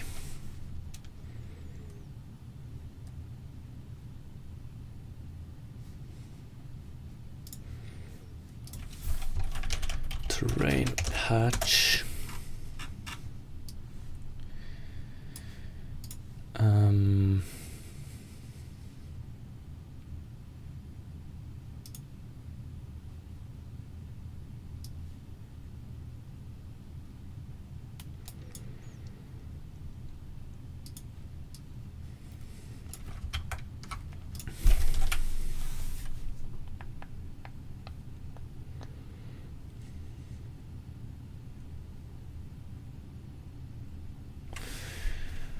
Button map.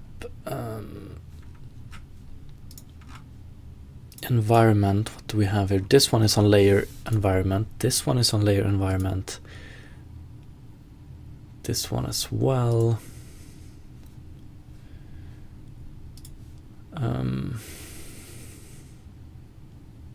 No, this one is on default, but terrain patch is on layer. Where do I set that one? But it also has entity.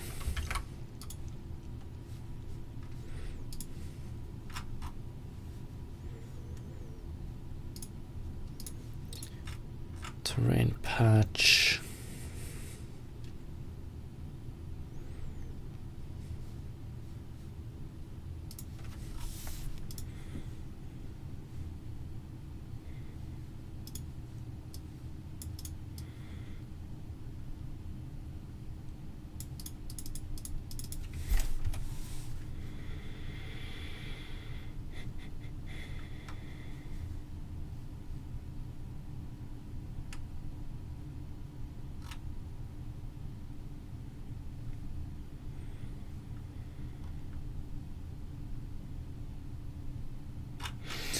where do we set the layer mask for terrain patches?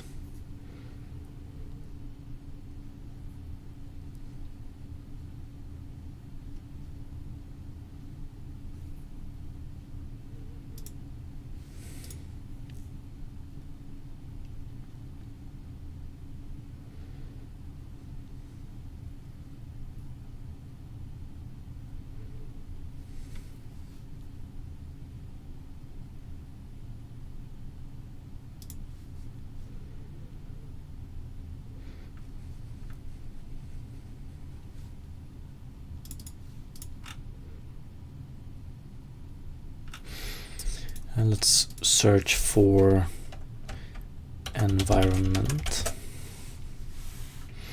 Oh, maybe not the best term.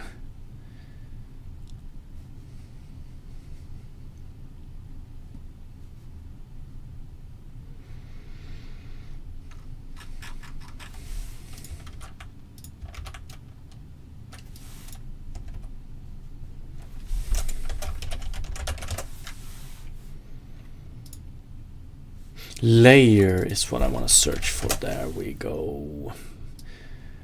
But I don't want to get these. Can we do dot layer? Terrain base. Here we go. Set layer. Game object layer. Okay, beautiful.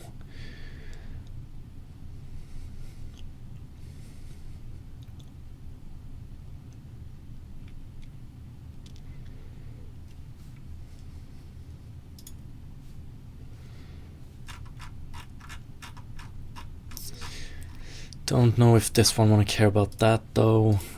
Instead, she tests canvas.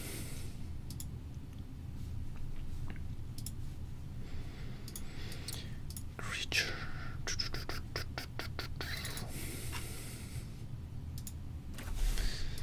Yeah, it's a big step.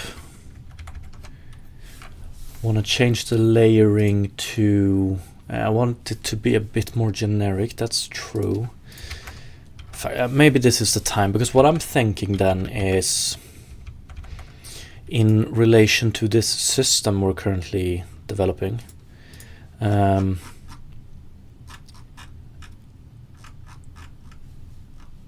Update activity here. What we send down is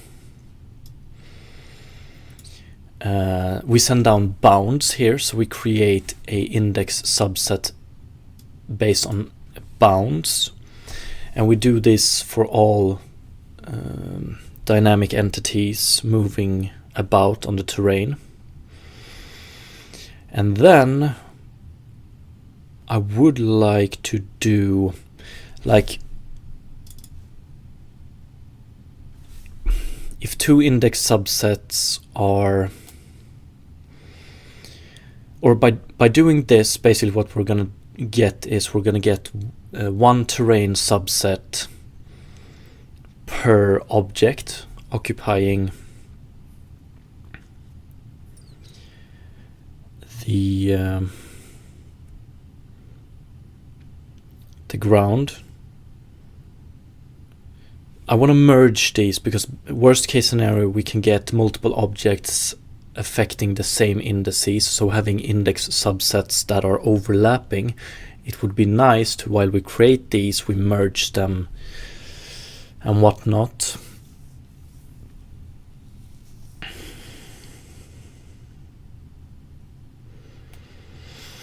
And then in the end of the frame we go through each index subset and each index in those subsets and calculate these, and we do it, if we're close to the camera we do array cast based on internal layer mask. If we're far away from the camera we do array cast based on external. So it's we do array cast based on dynamic entity, or dynamic entity. And if we're close to the camera we do array cast based on dynamic entity internal. It basically just means that if we're close to the camera we want more details, So we use the micro colliders. If we're far away from the camera, we don't really care that much about it, so we use the macro colliders. I think that would be nice. All of this is pretty straightforward. The biggest problem is probably working with index subsets such that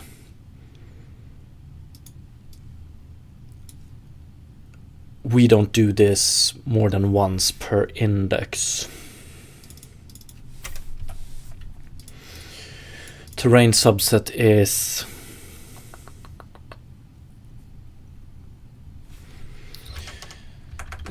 so it's basically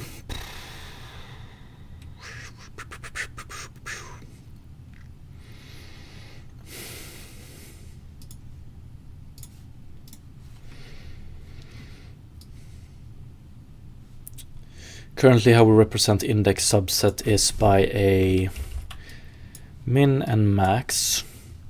So what I'm getting at is if we have index subsets like this and this, if we take this one, if we just do it by min and max bounds, as we currently represent index subsets, then the best we can do for this case is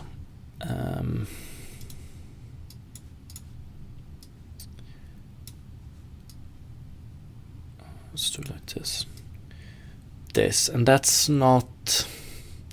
I mean, it's merging two index subsets would be easy because we just need to compare this one and this one. I would say.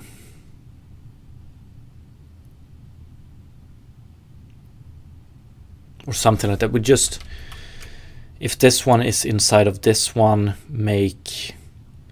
create a new bounds where this one is the controlling one. And if this one is inside this one, then we do this one. But if we do it by this system, we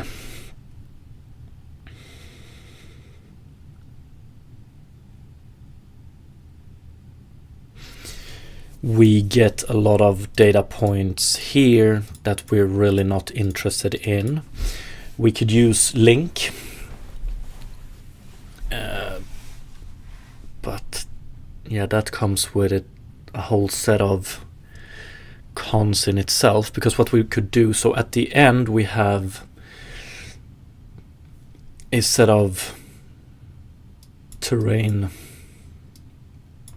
subsets. So we could do TS. So we implement a function in TS that returns indices. So TS dot to indices. So then we get a array of arrays with indices. We can represent these by vector2 int, and then we can do, I don't know, flatten. I don't know if that's the link syntax for it, but whatever. So we change an array of arrays of indices to just an array of indices, and then we do unique. Yeah, whatever. But this one, how costly will this be? Or it's more a question of is it cheaper than traverse? I think we wanna limit the number of terrain points we traverse, definitely. So I think this one is more optimized than this one, because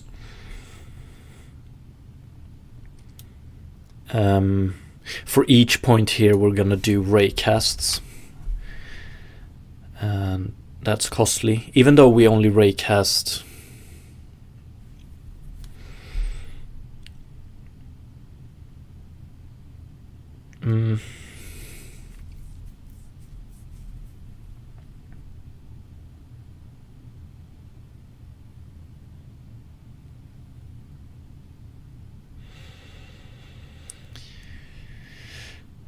But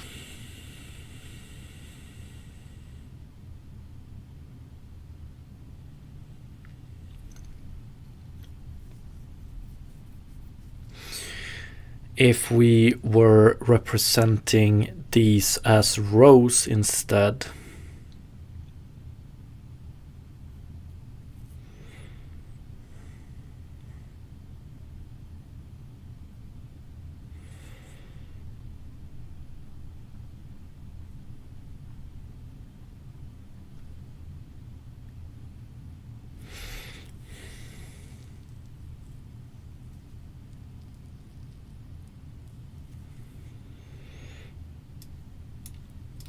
rows would solve it in this direction, but not in this direction.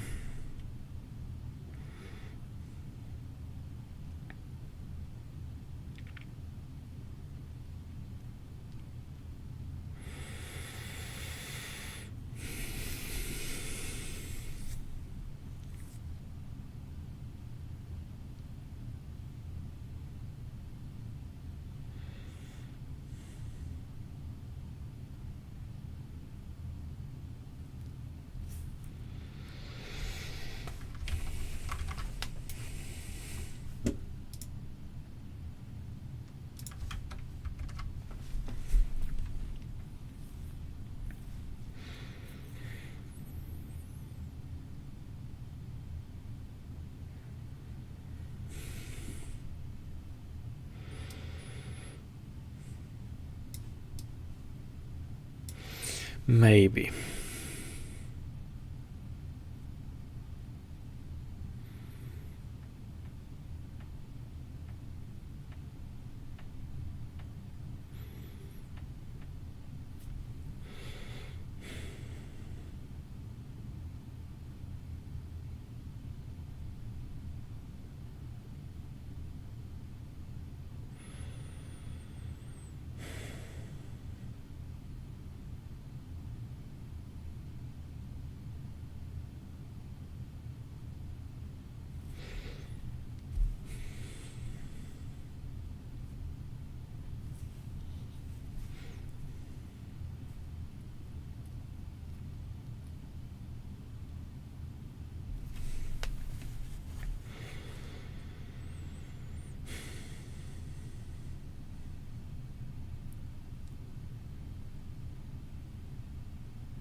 Yeah, the problem is because when we join subsets, terrain subsets, we could get something like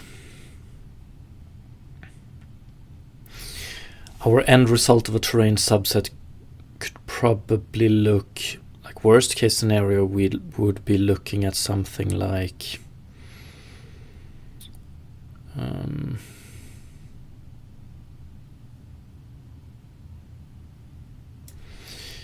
this.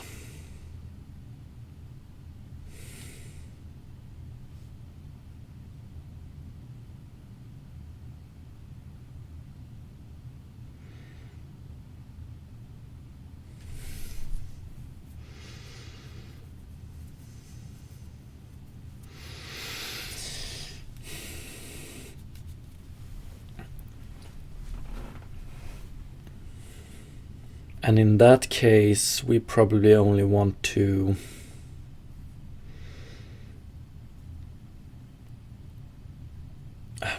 then we can definitely not represent this by a min point and a max point, that's for sure.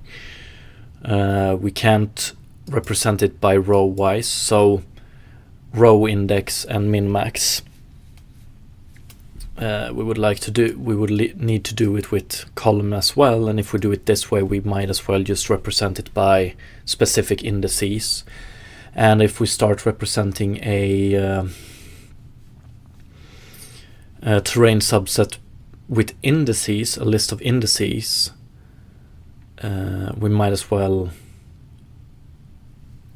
rely on this one instead, I think.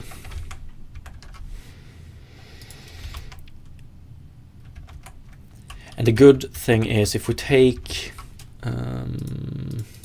this example again, so with the current solution, we have this dynamic entity here. For each collider in this dynamic entity, we send it down to the terrain, and for each collider, the terrain checks occupying points, and for each point, for each collider, it does 2 raycasts and stuff like that. This doesn't cover the case where we might have a second object here occupying the same thing. So then later on we do it like that. If we only care about occupying objects min height, occupying objects max height, timestamp, direction,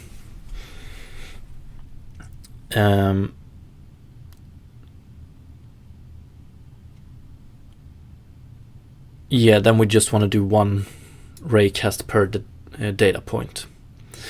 So we want to constrain the update of data to terrain point and not per collider. It feels like this is the way to go, but I'm always a little bit reluctant, because if we want to make it work like this, we're gonna have to do a few bigger changes, and the biggest of those being to properly define layers here. And I think I'm okay with that. If we take layer and we check this, it's, first of all, they are too specific here, I would say. So yeah, why not? But before we start doing big changes like this, let me check what we have. Terrain base, what have we changed?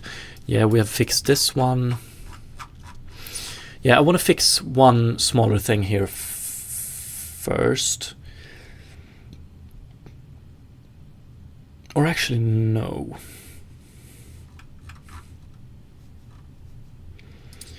Terrain debug shader. No, let's just go. So yeah, let's try this solution. One more thing. I think this is good as well, because currently we do entity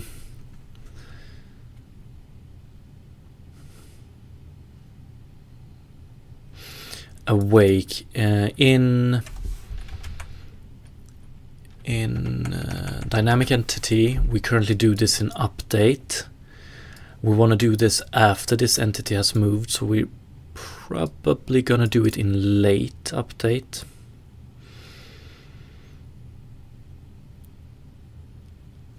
Or actually fixed update. We're gonna take a look at that.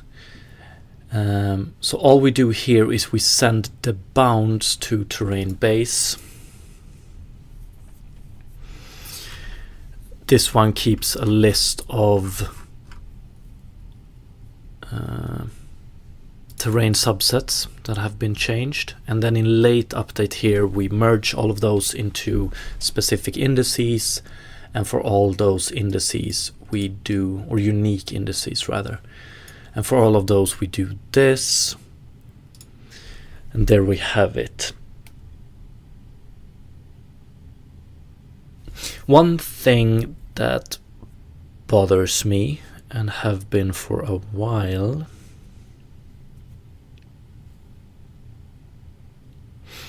or does it? No, I don't think so. Yes, and by doing this, we also want to do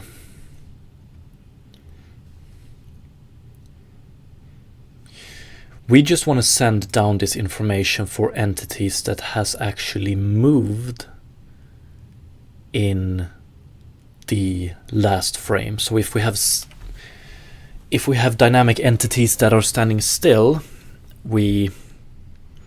so the first time they move, we send down the data, and then for every frame, and then we just ignore them until next frame when they actually move.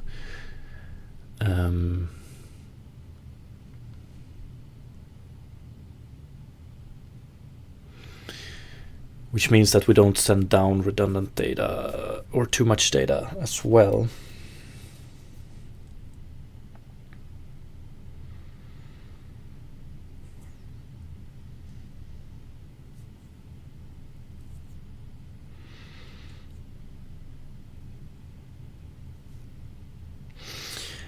And we can probably make it so that we define a movement if the we'll see about that one. We don't need to worry about that one right now. We can just send down everything and then we can yeah.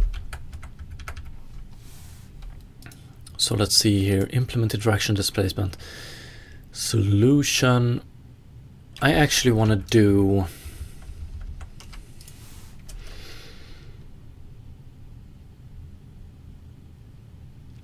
we're gonna add a specific issue because I think changing the layer names and layer orders is a big enough task that I just want to put it in its own issue.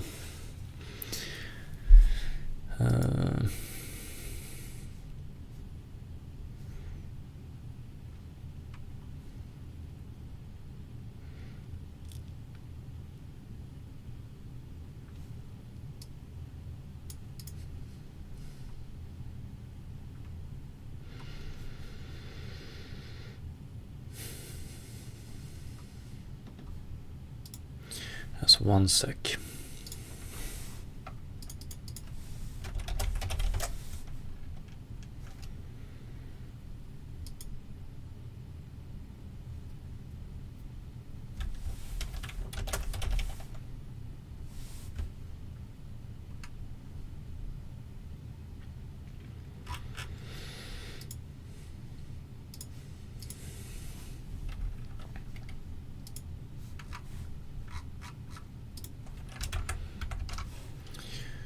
So what do we have? Physics.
We're gonna add a proper here as well.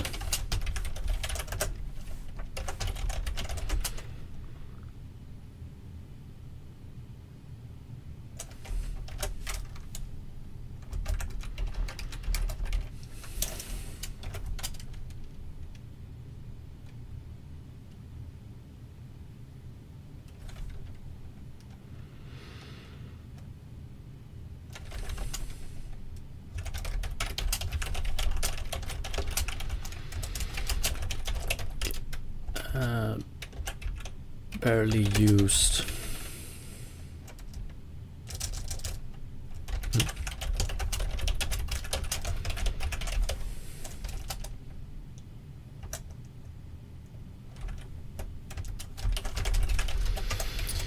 So what do we have here?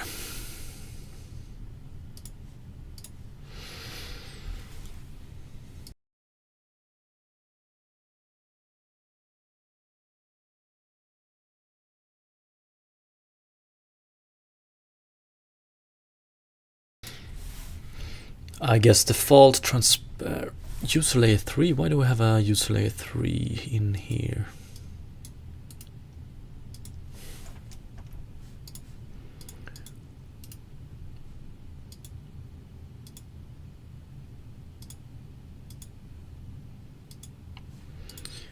What the fuck?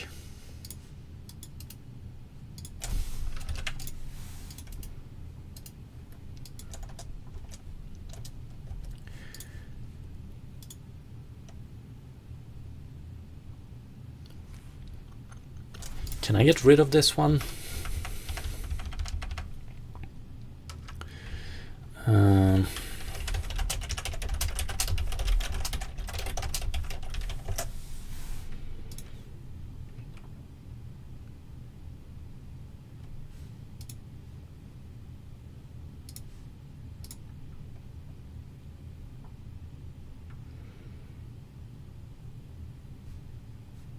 Okay, so we have this one is okay, I get it. I wonder why.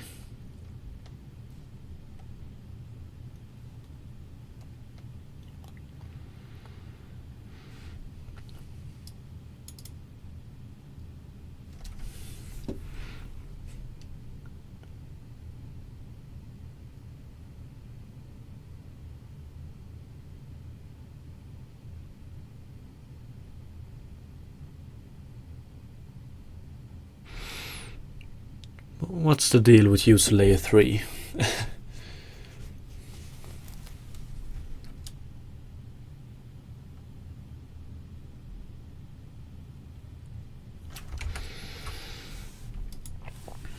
And we need to keep this one in mind. Okay, yeah. So what do we have?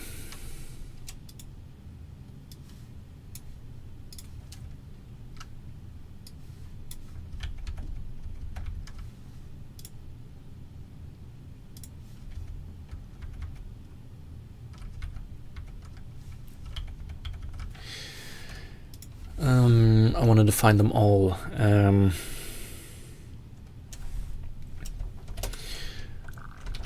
Default, transparent FX, ignore raycast. Then we have an empty.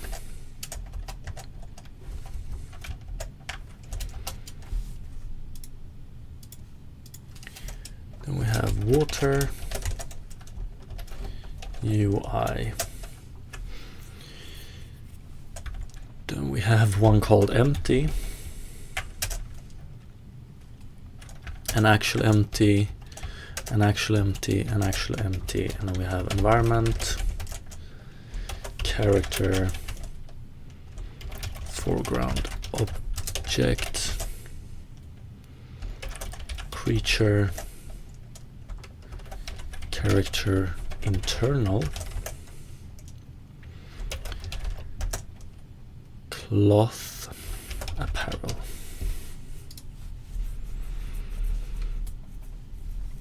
Okay, so we have something like this.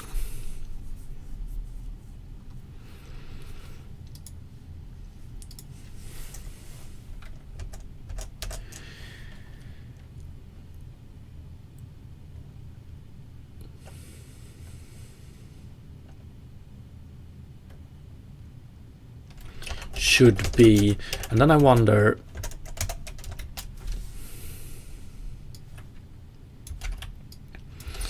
if we want to do it like this. We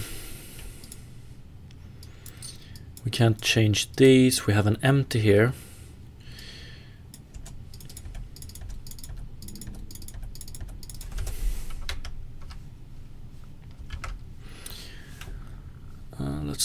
Let's visualize it like this as well.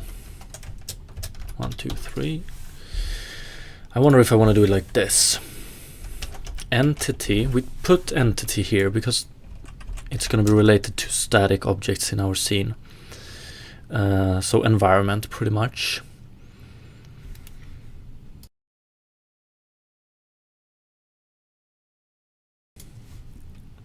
And then so environment is replaced by entity. Character, foreground object, creature. Cloth, maybe we'll see about this one, but apparel also. All of these will be replaced by entity dynamic.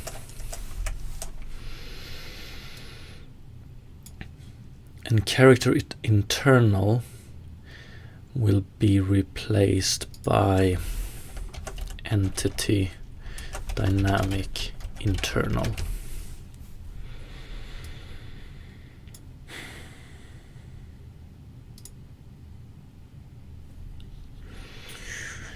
What I'm wondering here, though,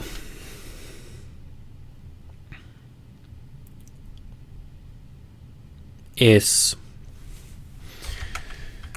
so, okay, we have a dynamic entity, the character. This dynamic entity also has a lot of internal colliders or internal parts. So the parent object has dynamic entity. The sub object that has colliders attached to them has dynamic entity internal. In our terrain system, the activity texture,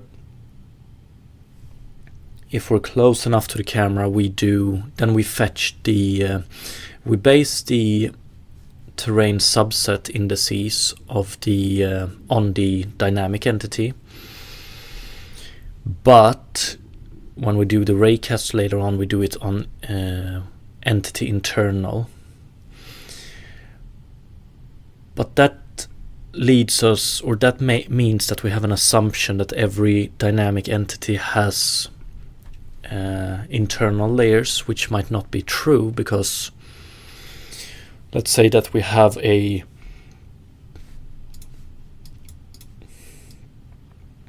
ball here.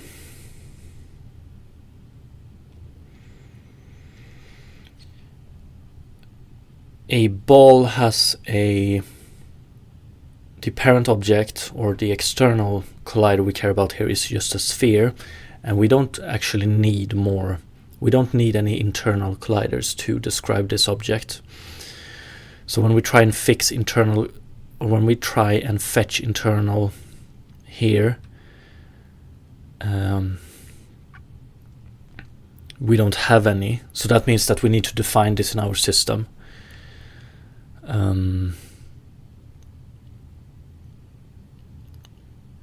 So when we start doing raycasting here, we need to check, when we get the layer mask, we need to get it from the entity itself.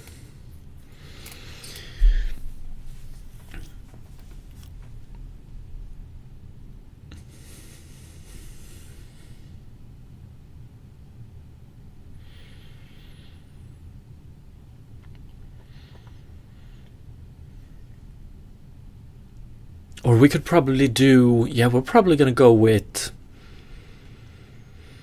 do we want to do one raycast first on, no we don't. We want to separate these two. So we'd need to know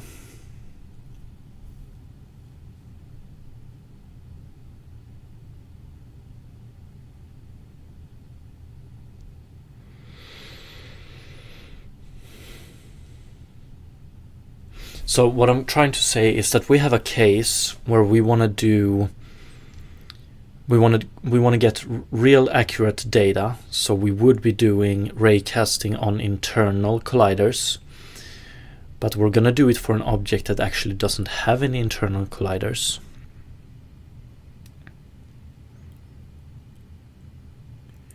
So then we would like to fall back to dynamic colliders, but that would screw up the system.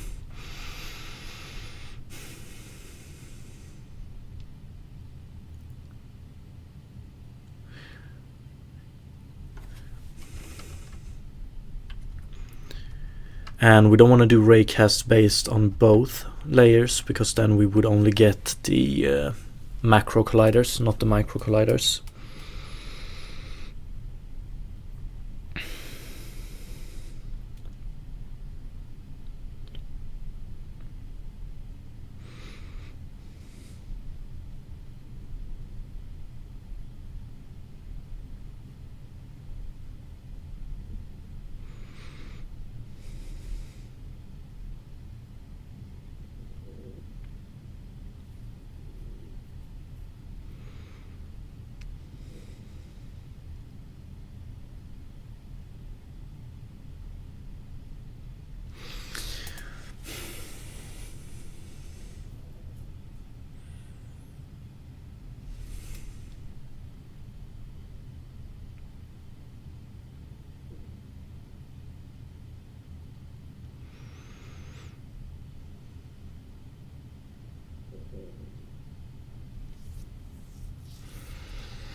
I don't want to have a system where we define 2 colliders per dynamic entity, 1 macro, 1 micro. Even though they are the same, that sucks.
But then again, how often will we have dynamic entities where the macro collider 100% matches the internal colliders? Not too often, I would assume.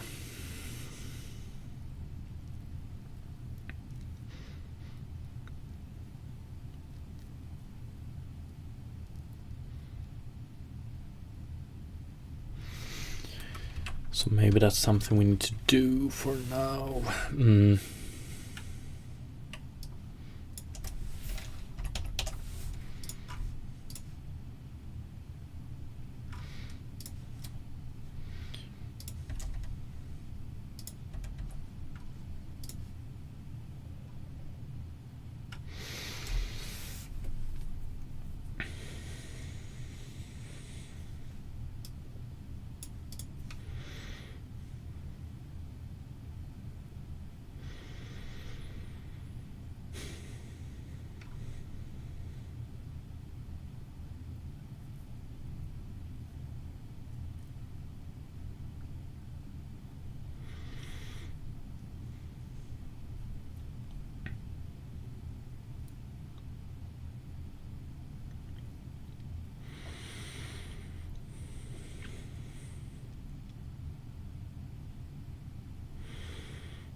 But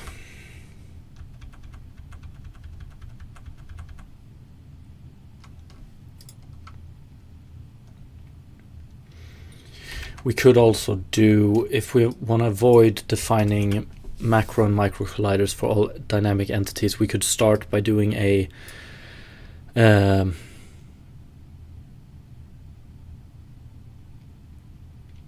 macro raycast. If we find something, we check. So the one we that wouldn't work. The one we hit. It defines. So the entity itself defines if it has internal or not. If it has internal, we do the same raycast, but on the internal layer.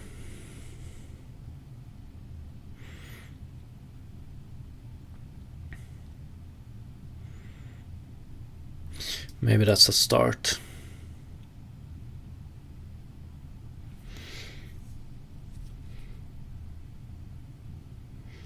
This plant was up, although I don't understand the pizza roll comment. And Rami05, thank you for the follow, appreciate it. Because that's, at all times we want to do a raycast on the macro layer. If we're close to the camera, we want to do it on the micro layer as well, but we only want to do it if the point hits. This plant not right now, unfortunately.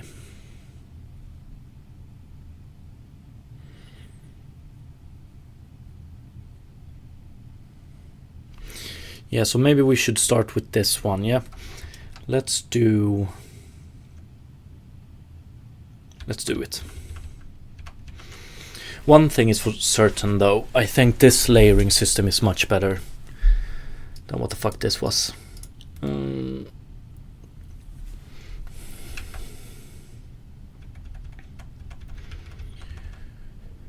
So if we change the layering system dot layer, this one we can fix. Creature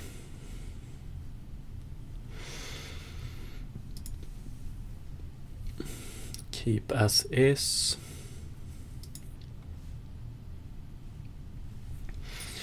Keep as is. Keep as is. And this one we keep. Yeah, so yeah, the only thing we're gonna do is this one.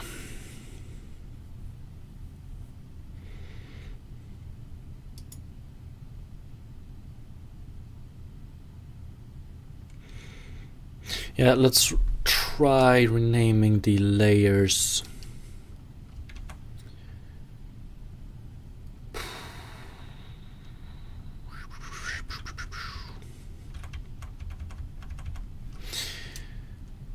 Yeah, I would like to change not only the names but the positions of them as well, which means that we're gonna have to do a lot of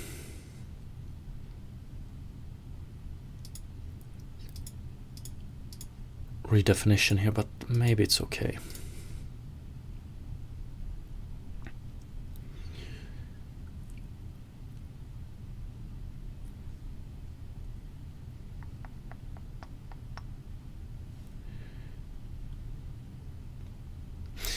Actually,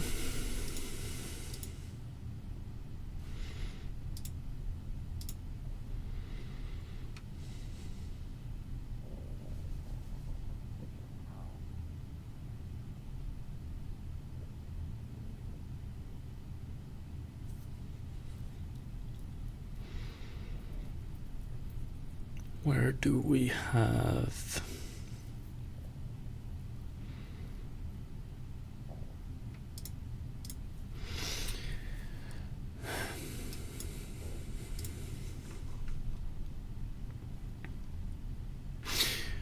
Yeah, if we have the cloth component, all it cares about, yeah, we need to say we need to specify the colliders here, which we already do. They don't care about layer.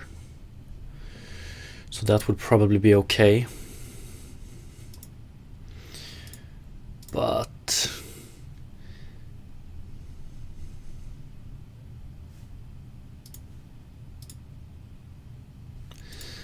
a fuck it, let's do it.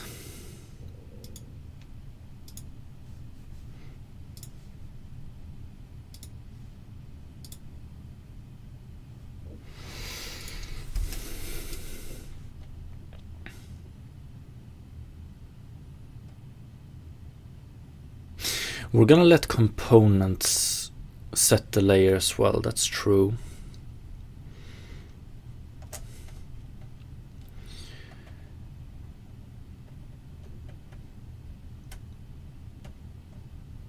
Except for the internal ones. Entity. Entity dynamic or dynamic entity.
We shouldn't have any problem. Yeah, here we have creature, but this one we just remove because it's the entity that's gonna set it. UI is still okay. This is still okay. Okay.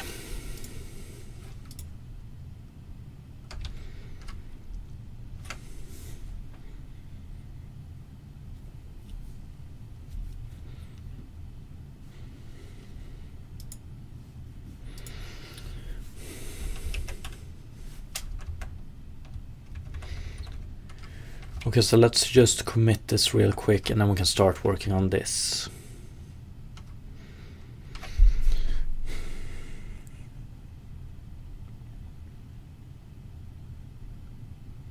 Yeah, it should be okay.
I'm not going to resolve this one just yet because I need to change my or update my prefabs as well. But this is okay for now. Oh fuck. Oh no. Okay, let's update that one soon. Or actually, do we have it left? Yes, we do. Beautiful. Thank you, GitHub.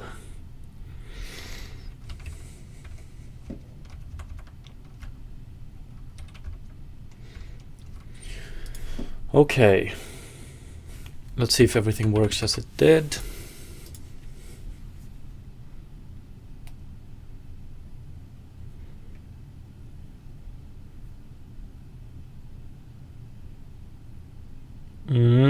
We still have the collision matrix to fix. So not perfect.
Default should collide with, let's see here, dynamic entity, entity, and default. I don't think we care about it all for this one. Ignore raycast.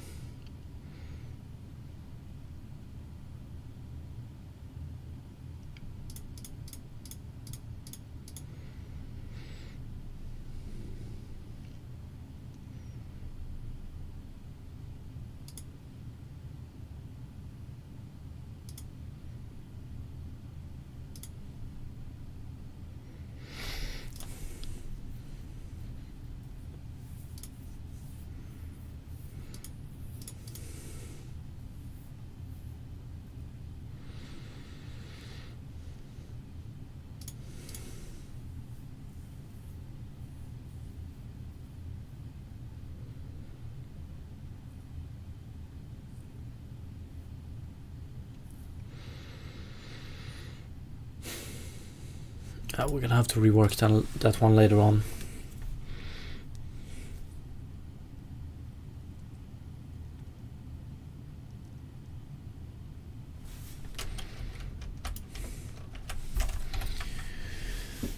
So what do we have here? Character is dynamic entity. Oh yeah, we might have... Fuck, I forgot about that one. We actually do have... Where do we have it? Layer mask.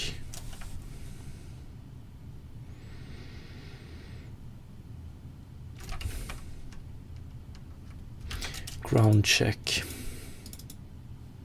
Ground check mask.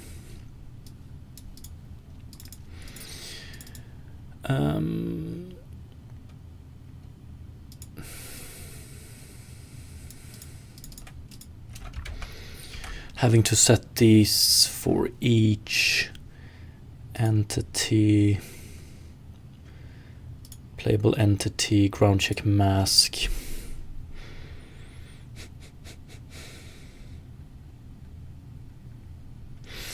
We just want to have this one as entity, but I want to set it in here. Is grounded.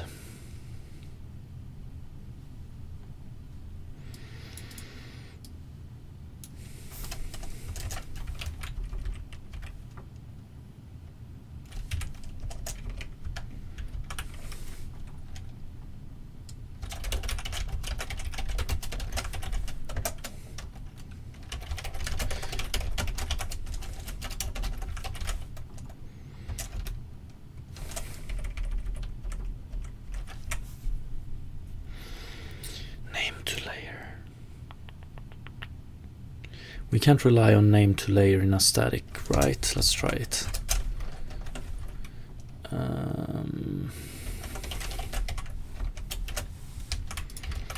can we?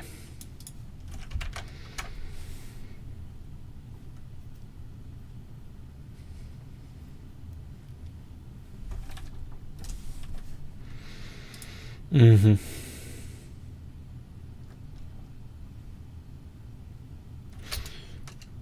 Or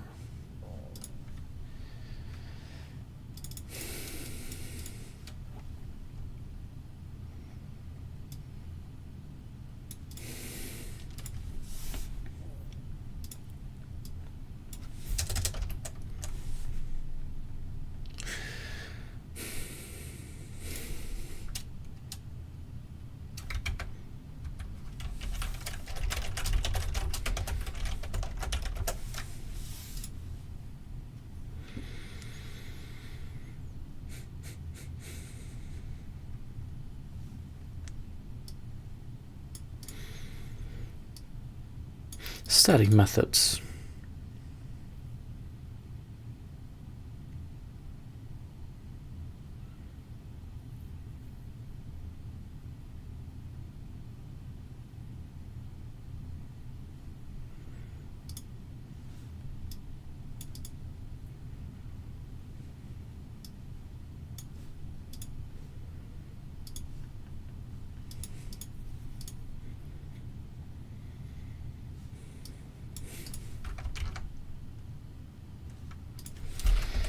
So why couldn't we do this? Name to layer entity.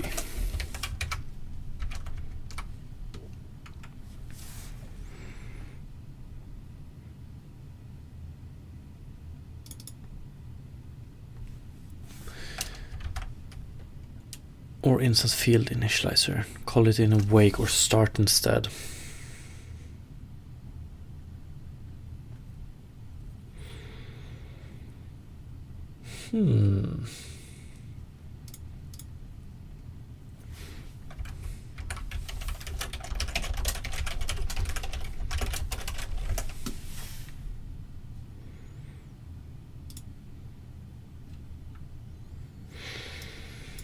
Fuck, we're gonna have to do it like this.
Actually,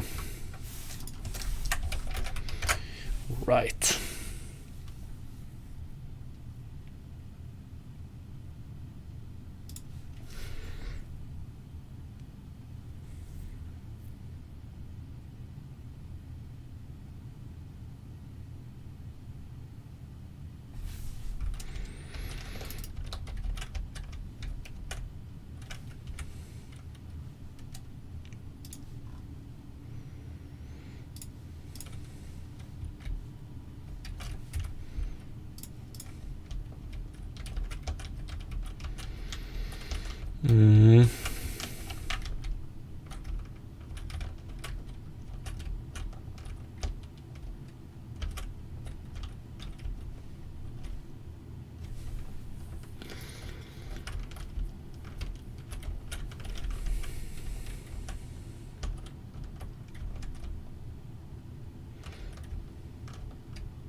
Okay.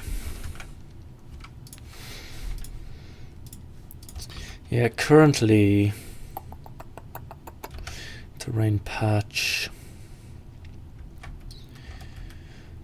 I wonder.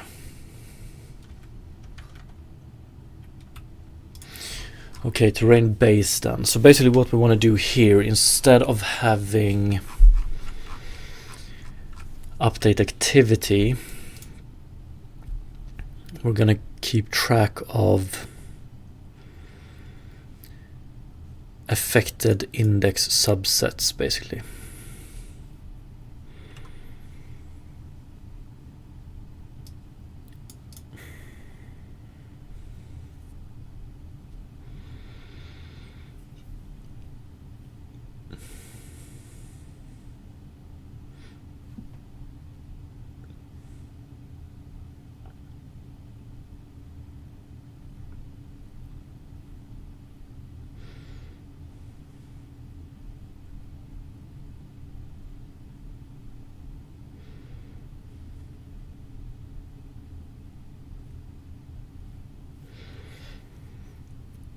But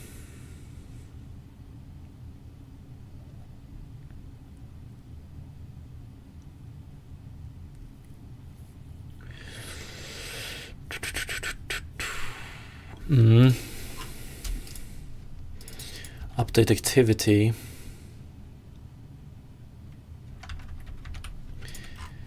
Entity, let's do this. Bounds.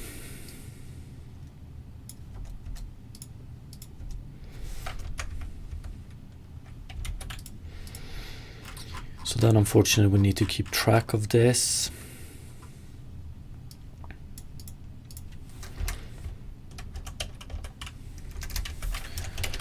Private list. Terrain.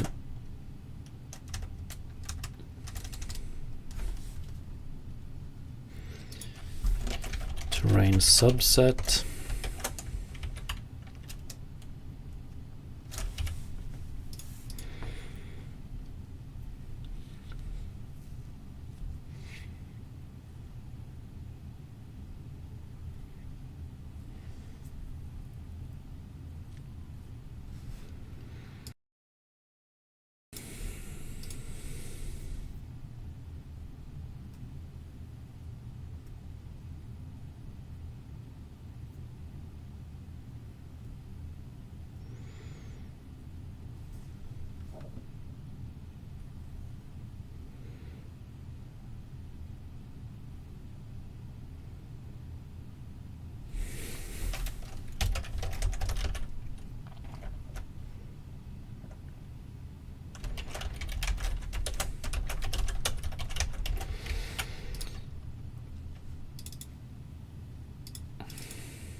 I don't know if we want to push this or if we want to pull it.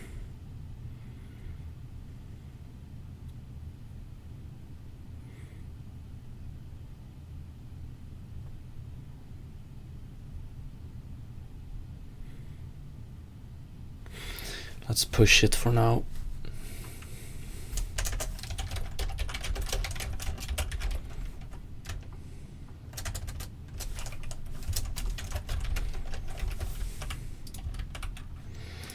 Occupied terrain subsets. So we just do update activity, update occupied, or actually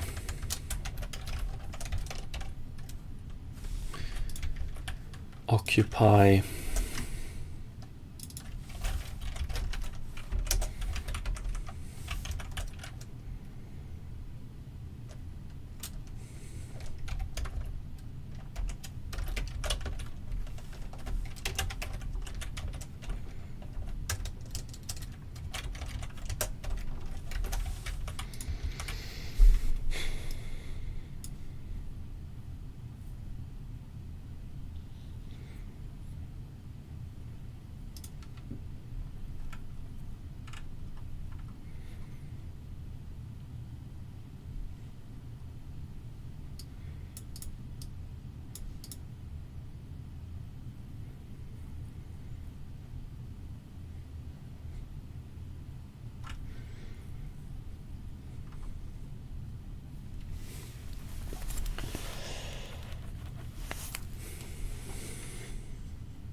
And I'm thinking about sending in the rendering or the render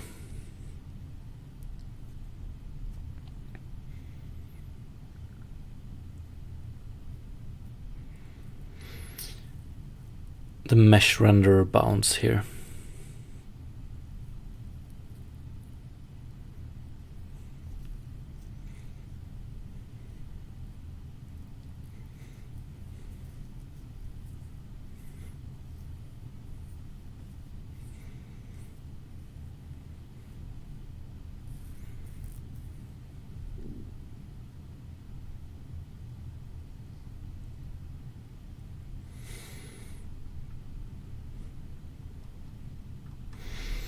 Do update activity.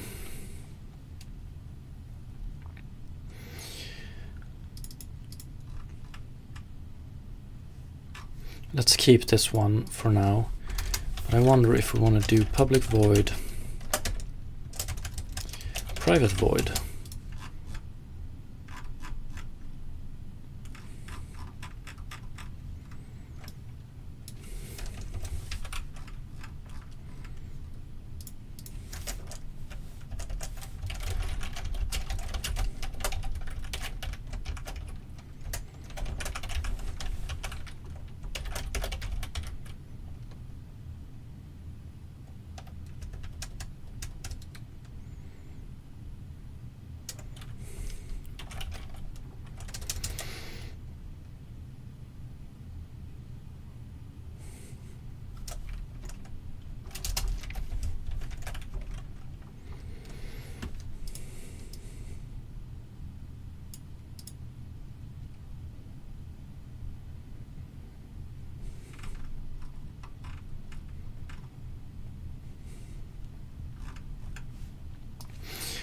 And then it would look something like this, which I'm not too fond of right now, but for each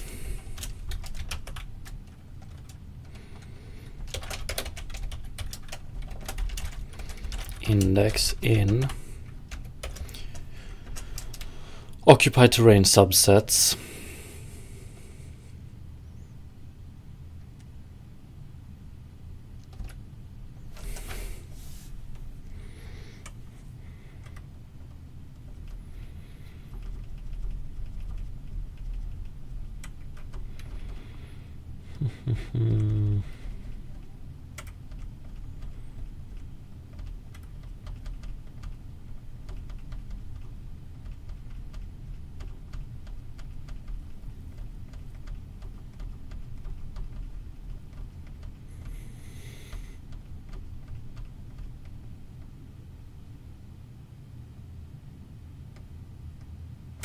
no, actually we need to do this first. Let's see.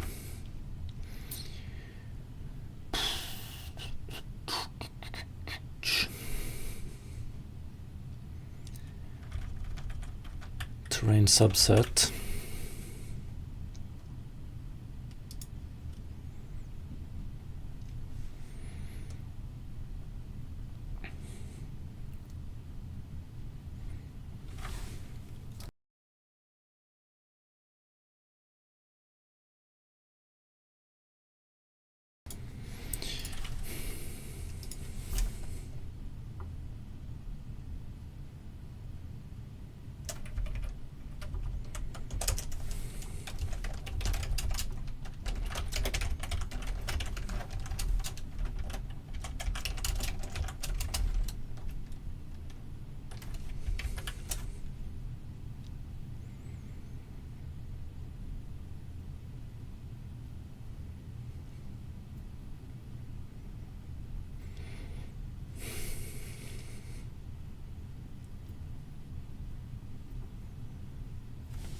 Let's do it like this for now.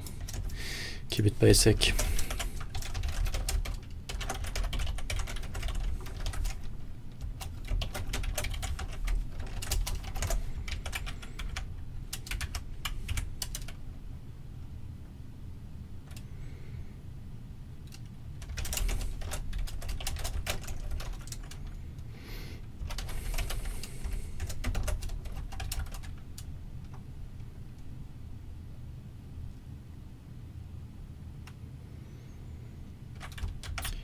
And we want to do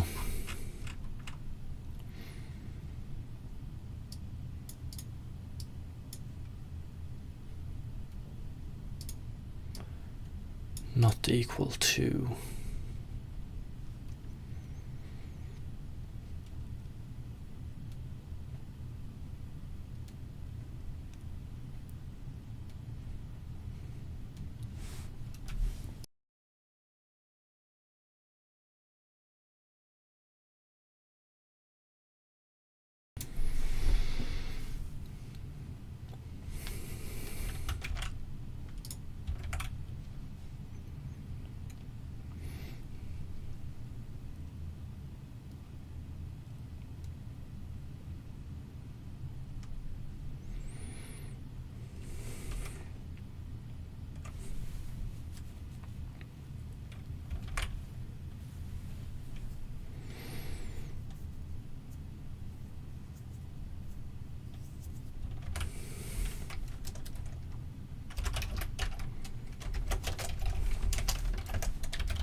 What do we have? Max.x minus min.x times max.y minus min.y.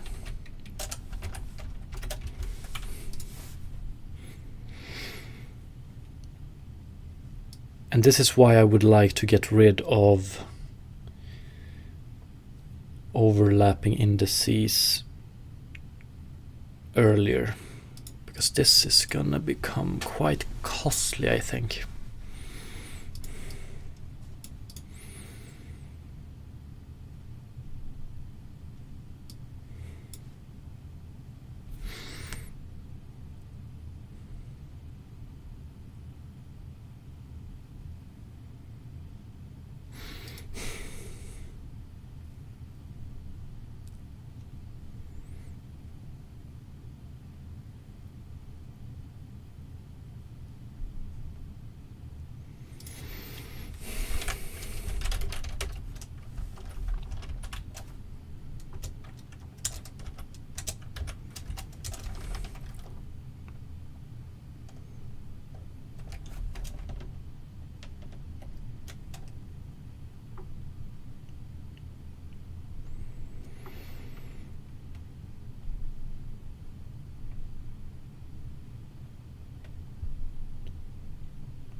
Right.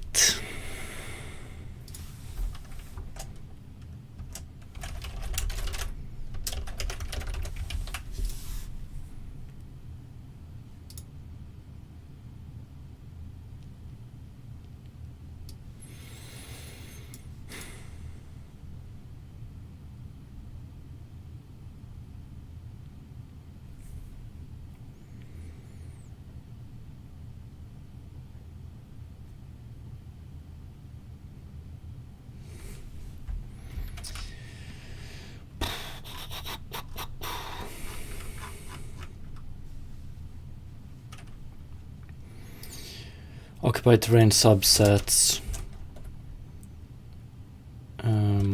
select.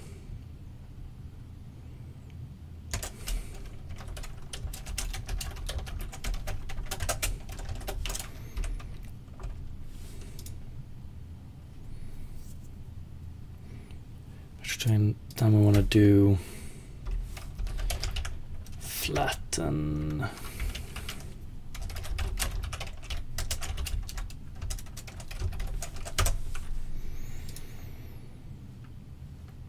Select many.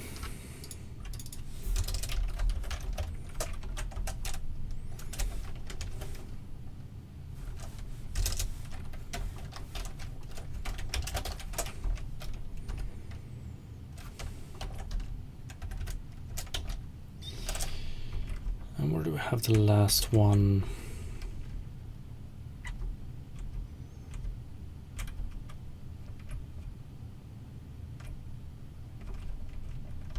Distinct, right.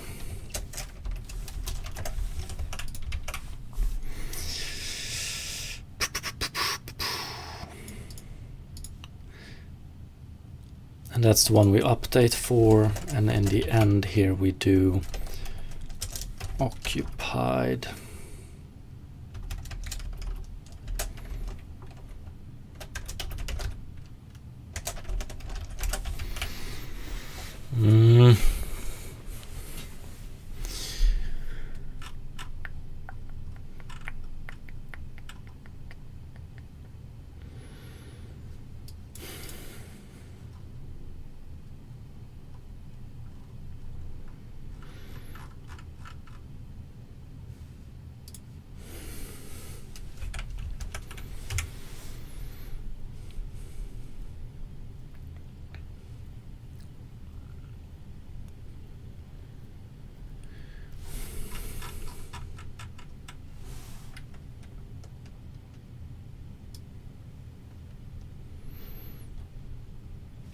Yeah, so then we pretty much want to do this, but we want to do it a little bit different.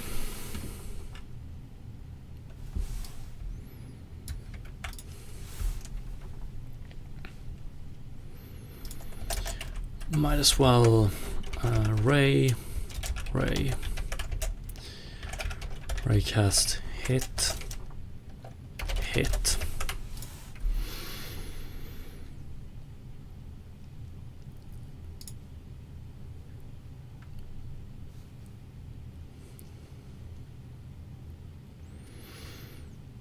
For now, we're only going to care about internal. Oh, no. For now, we're only going to care about external. So let's do it like this.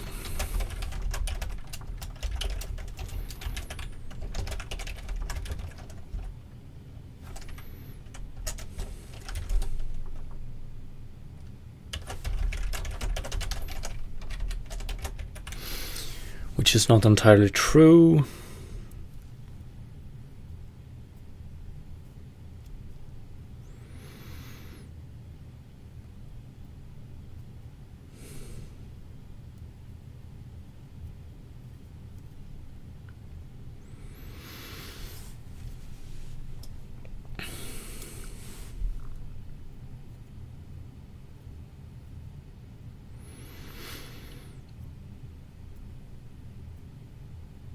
At scene startup, we eventually want to do this with static entities as well, but this one will be for dynamic entities, yeah.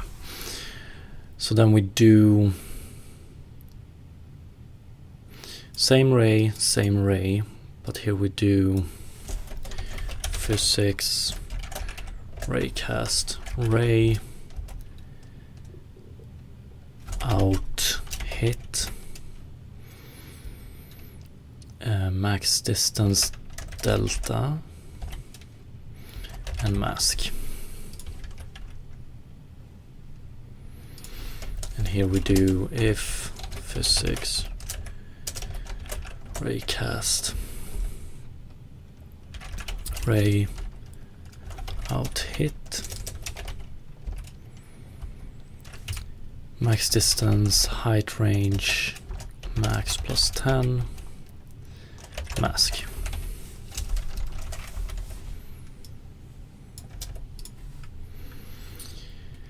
And here we do hit dot collider attach rigid body.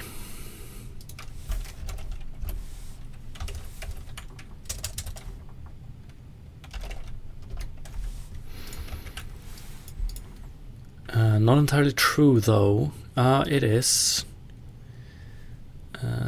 Only if we hit something here. So we're gonna do hit.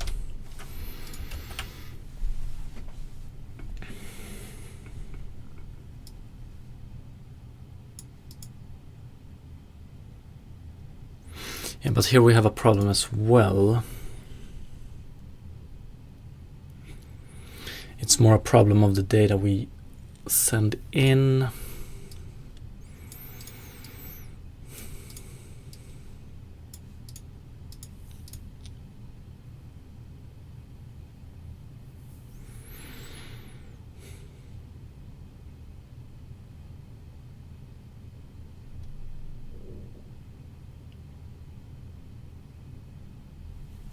For now, we're gonna do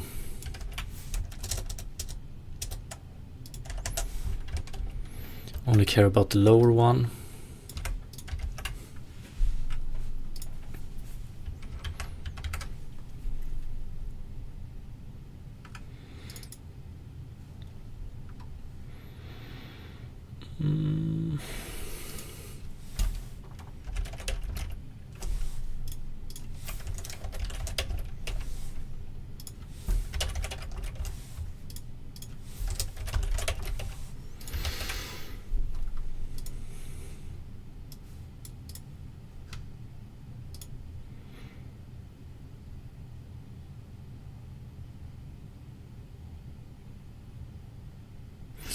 Yeah, something like this.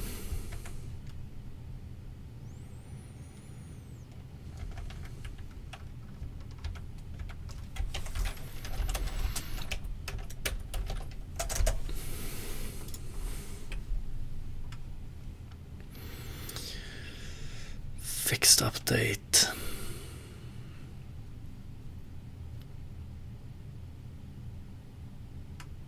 Okay, fixed update done before update. That's nice.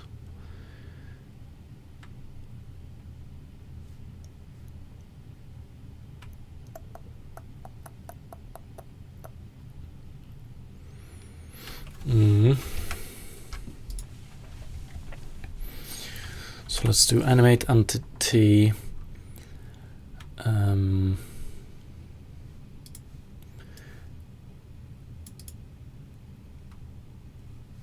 Or dynamic entity, I mean. Update, beautiful.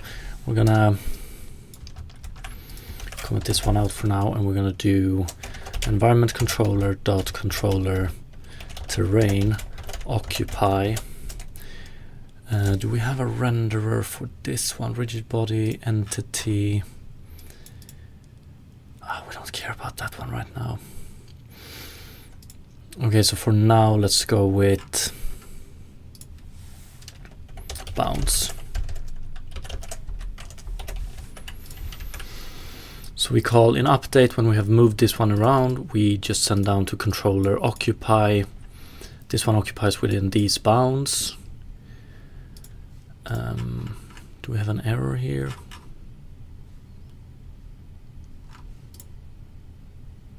Oh yeah. Terrain base, so we get occupy here. Just convert this, convert the bounds to terrain subset. Not sure if this is the correct way just yet. And then we add it to occupy terrain subsets. And then finally in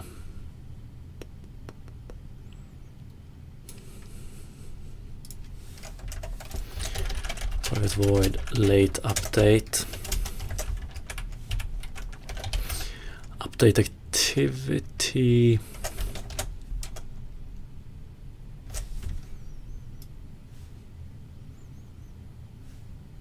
Data.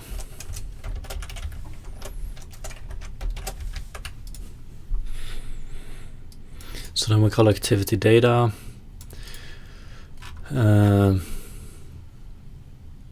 Convert occupied terrain subsets to indices in a suboptimal way. Loop through each index, figure out how it occupies it, updates the data, send down to the GPU. One last thing, however.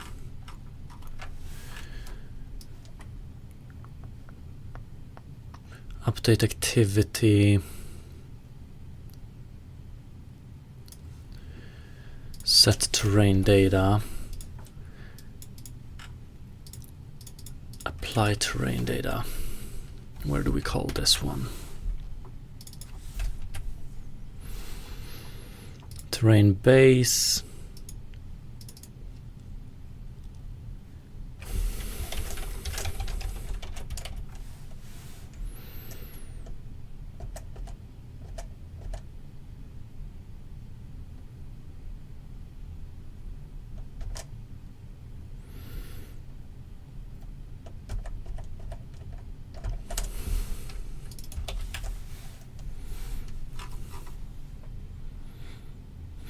Where do we send this one?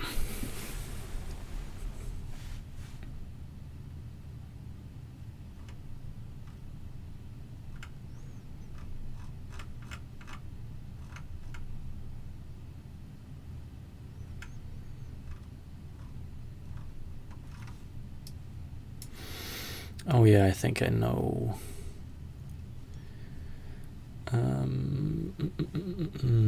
Environment controller update. No, we don't.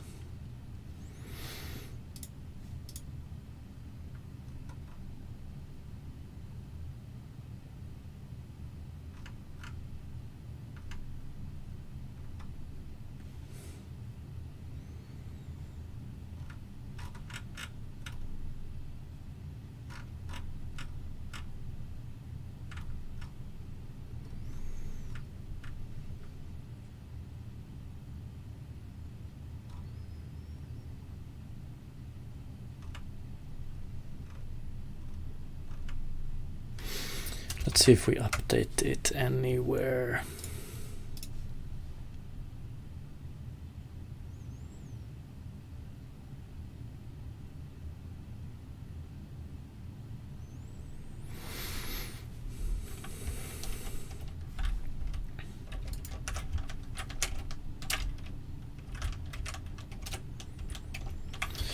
Okay, yeah, so we currently don't send it down. That's pretty good.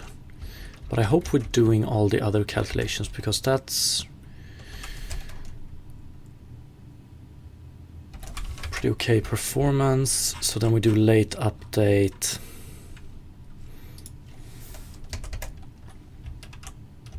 Update activity data.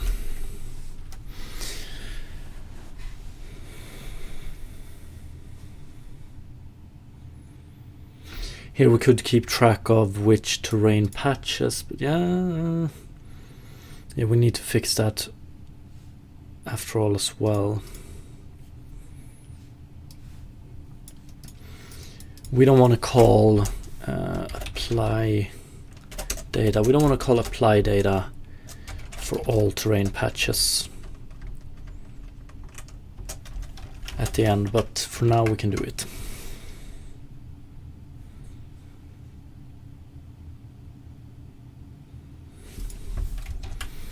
Let's see if this fixes it.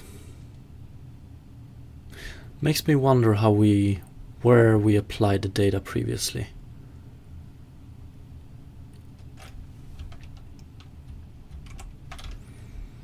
Okay, we still don't send it down.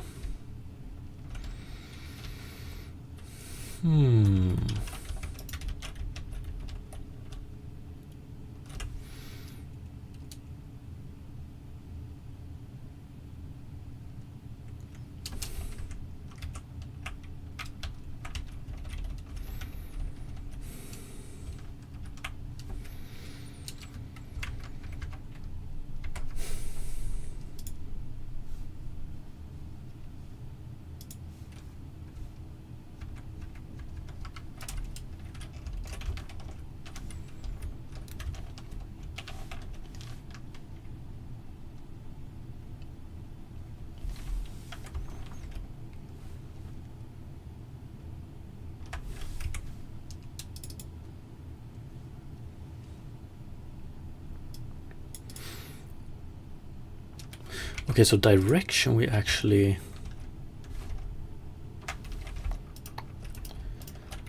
I don't seem to be updating it.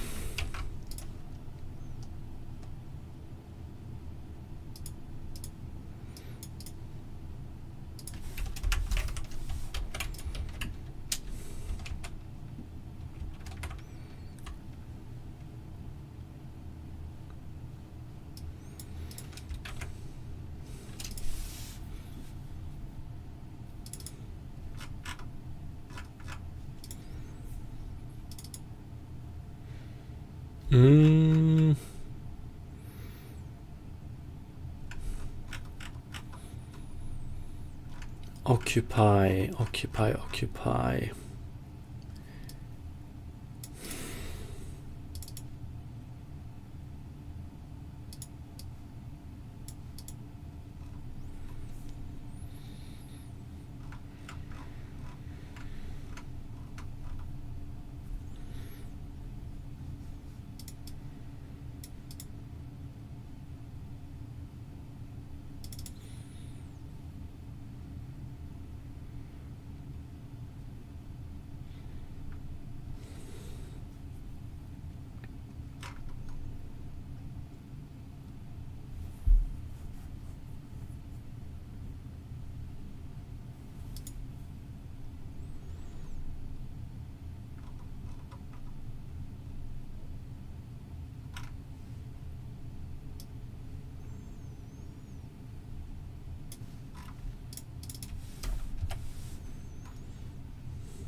Well, we can probably do this.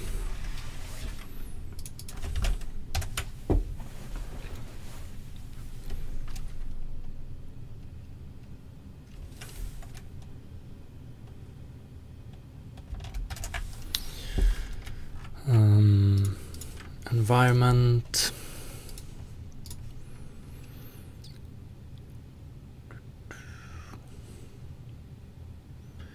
Don't we have...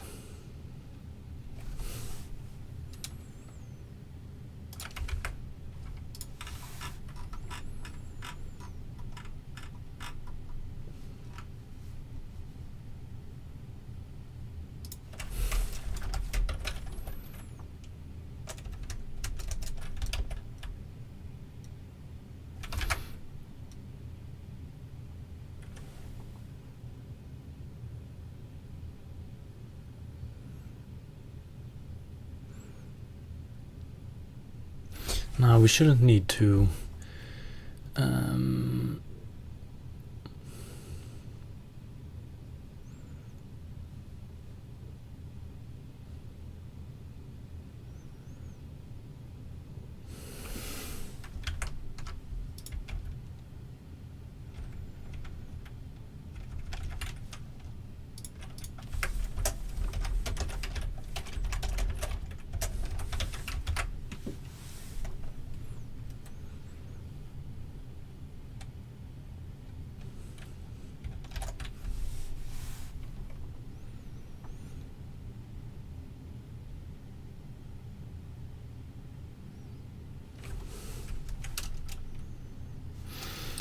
Occupied terrain subset list is empty. Okay.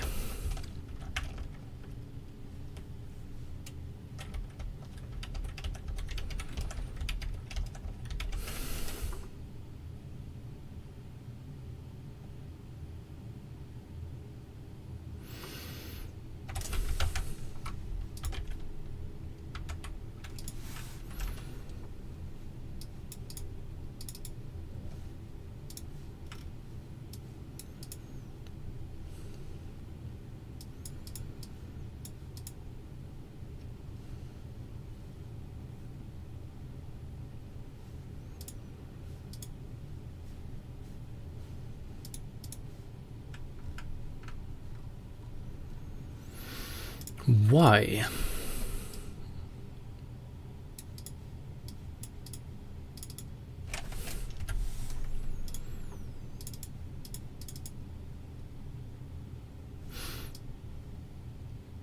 Yeah, we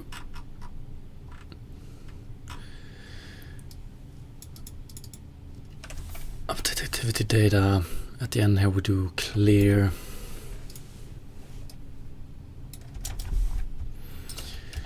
If we don't clear, do we have a result then?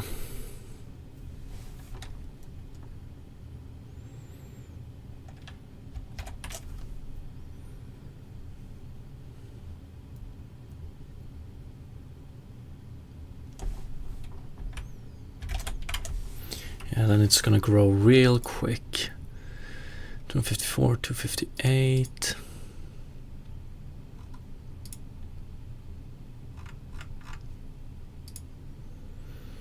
Okay, so then we get it. Okay. So the problem is we clear it here, but that should be okay. That's after we have set all the different datas.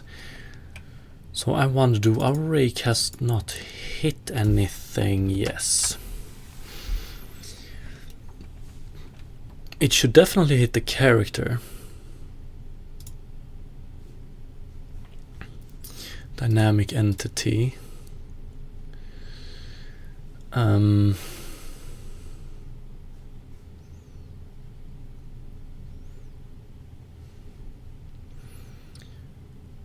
But as for these ones, we're gonna change these to dynamic entity.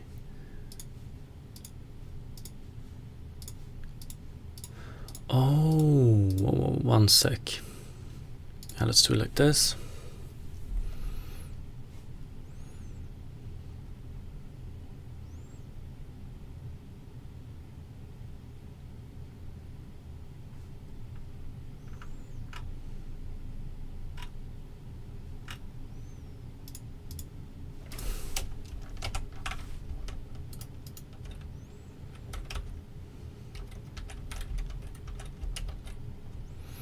Okay, so I'm pretty sure we don't hit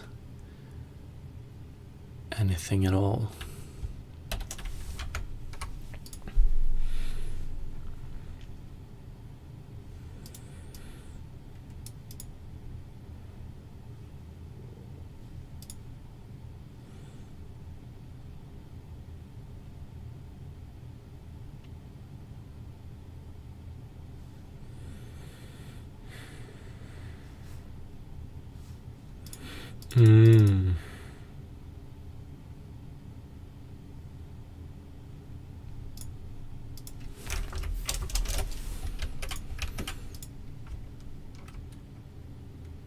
That will fix this one, but how about this one?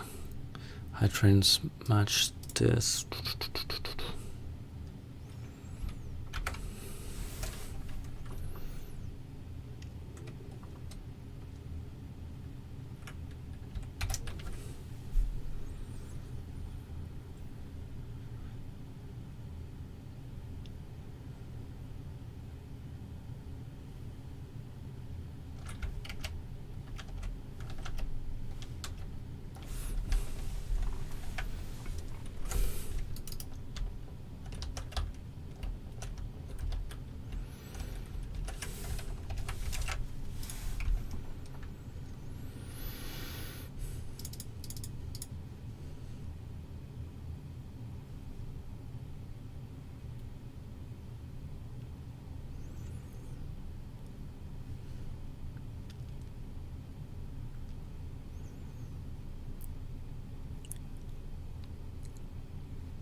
What if we do this?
Okay, this is strange. So my only assumption now is that let's put this one back. I don't think that's wrong. Do we not get any points here at all?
Now we want to do select.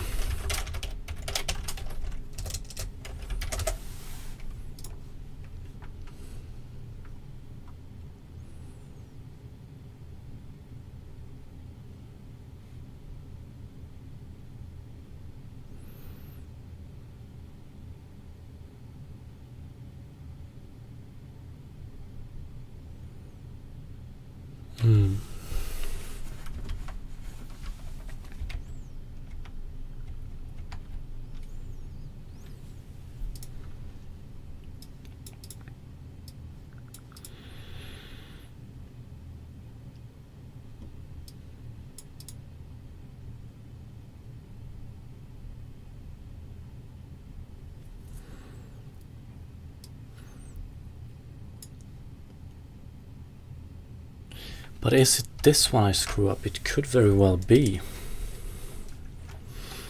that we get the wrong indices.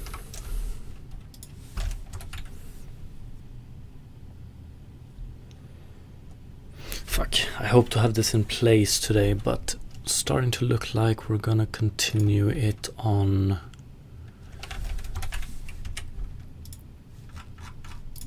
Monday.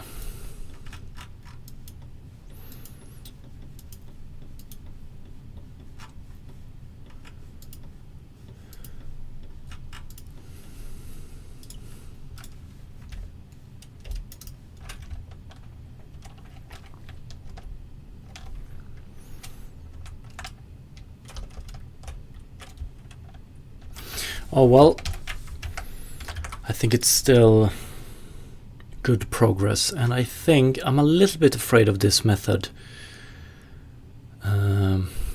This scares me, or this is probably a bottleneck, and this one as well. If we could